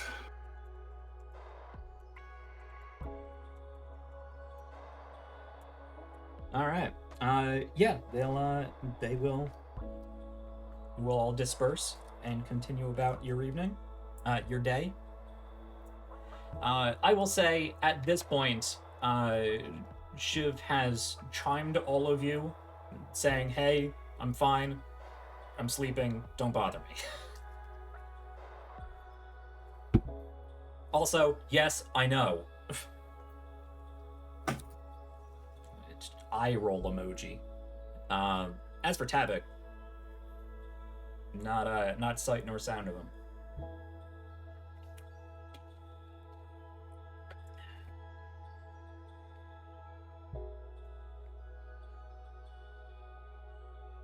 So well, let's see. We are at 10:30. Actually, that's a 3-hour mark. I would kind of like to pick your brains. So, how do we want to roll out here? I know we just got some raiders. Hello, raiders. Unfortunately, you're catching us towards the end here, with some Lancer politics, which is probably about what it sounds like. Unaffiliated mercenaries trying to talk with politicians. So, I don't think we have time, unless we really want to be here into 11 o'clock to have the Boboros conversation, because I imagine that's gonna go. Yeah, I feel like that's going to be probably lengthy. Yeah. So, let me take the reins for a second, because it sounds like we are unfortunately down Siobhan Carey for the rest of the episode. Just work stuff from Haley. Everything's good. Just letting people know. Let me take the reins for a moment here, because I think we are going to start transitioning out, and I think the best way to do that without getting bogged down into yet another heavy political discussion. As I said, you've just heard from Siobhan. Everything seems more or less fine. You're probably going to pick on her later for being out way too long, and probably have plenty of questions about, Mr. Aladdin Slide here. But you haven't heard from Tavik, and it's well into the day now. It's taken hours to set up these meetings. You were talking with Kifa and Corrigan for a while. It's well into the afternoon, getting into the evening. Even on off days, because again, you've been here for a couple months at this point. Even on sort of off days, slow days, Tavik will come out of his room, jog around the campus or whatnot. Go and get some nutrient paste. I don't know whether Lion has moved on to actual food for Tavik yet, but just it's unusual for Tavik to be held up, self-sequestered, as it were. And with the whole staring off blankly with a big nosebleed, probably a bit of a concern. So you have a lull in this sort of late afternoon between this last sort of conference you had and the one coming up. And if I could take the reins for a moment, it tweaks in your head. In this downtime, you haven't seen or heard from Tavik. I imagine one or all of you would take the time to, at least check in. As a team member, at least. Sort of. I know I'm pushing you in that direction, but does anyone want to take it? Yeah. Believe it or not, I think I will. Okay. You can head over to his quarters. Again, it's sort of a Roman villa style setup where it's a number of houses that all face into a central courtyard. So it's really, just down a couple doors. Go over and chime the door. No response.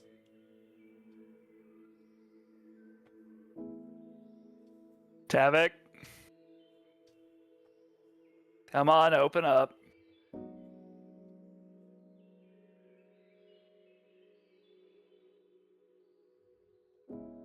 All right. Try to be nice, and I'm going to find a way to force this door open. Okay.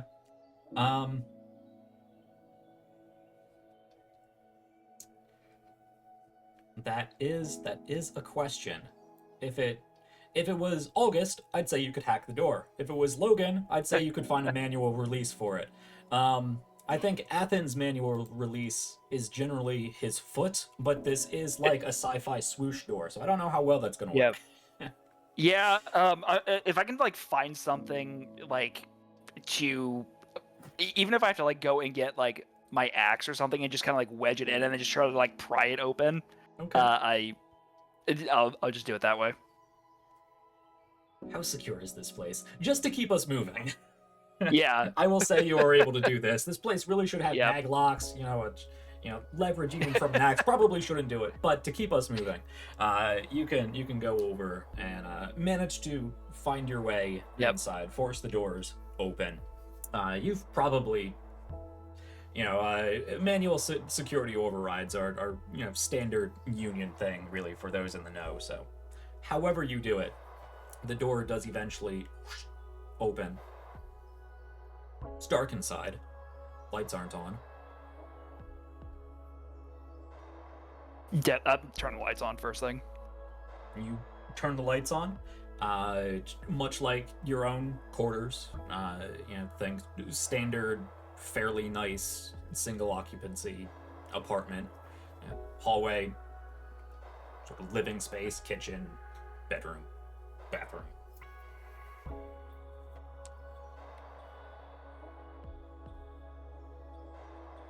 You don't see him.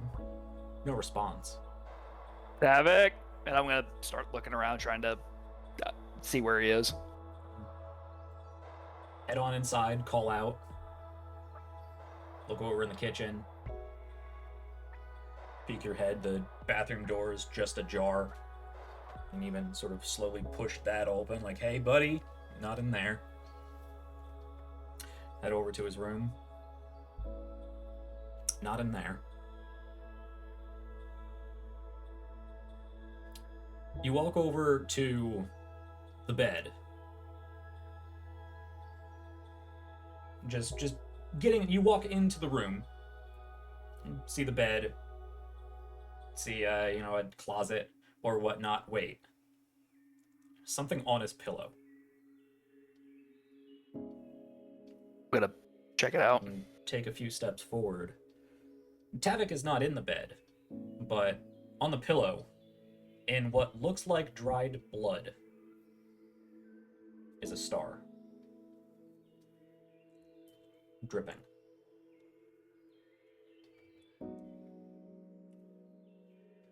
And that's where we will close out on tonight's episode of the Starcrier Conflict.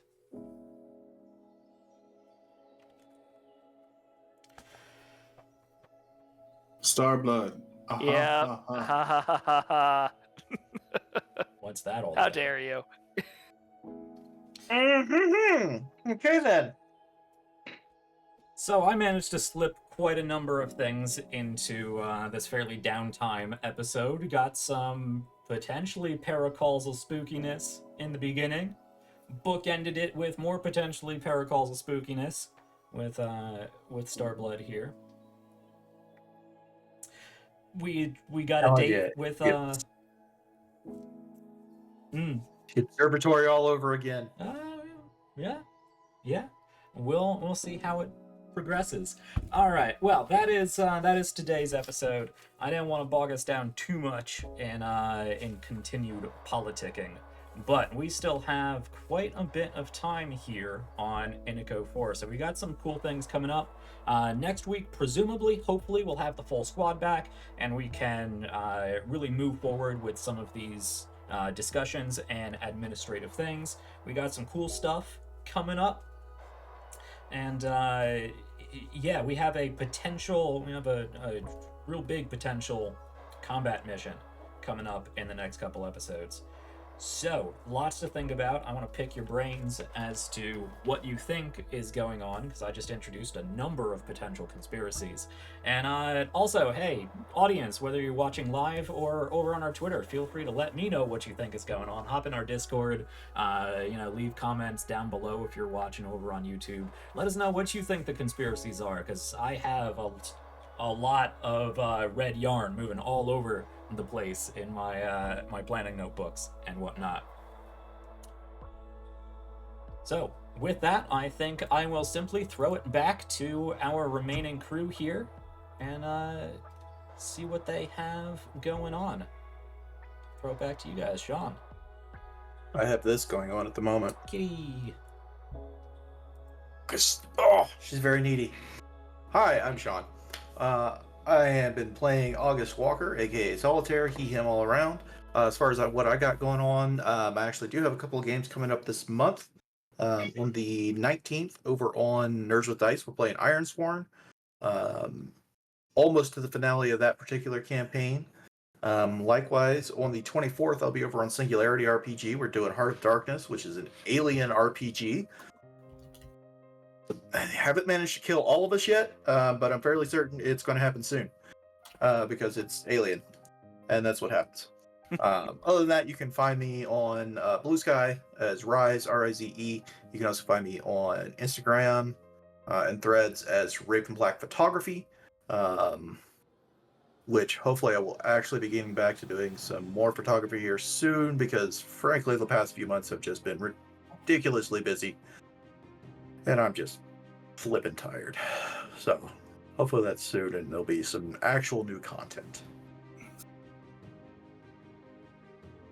It's me next, which is wild. Yeah. It's crazy. Hey, it's me, Q, your friendly neighborhood cowboy maker. I was, of course, playing Mr. Logan Uhura, aka Desperado, the man who hates the swamp muggy temperatures so much as I do. I'm in Florida, please save me. Anyway, when you can't find me here, you can see me out on the internet at Midnight Inc. That's Midnight_INQ. Q is my name, I'm sure you get it. Save a horse, ride a cowboy. I keep making cowboys. Next up is going to be, they call us villains, over on Entropy Emporium. The opposite Tuesdays from that is Nephilim Tenebris over on Live from the Apocalypse, we saw Friends over there, so hi Friends. Let's see, every other Thursday, Redacted, which is a psychological thriller. Wes Anderson's 2024 is wild. It's wild time. Anyway, and then every other Saturday, you can just find me for Saturday morning cartoons with Class Reunion.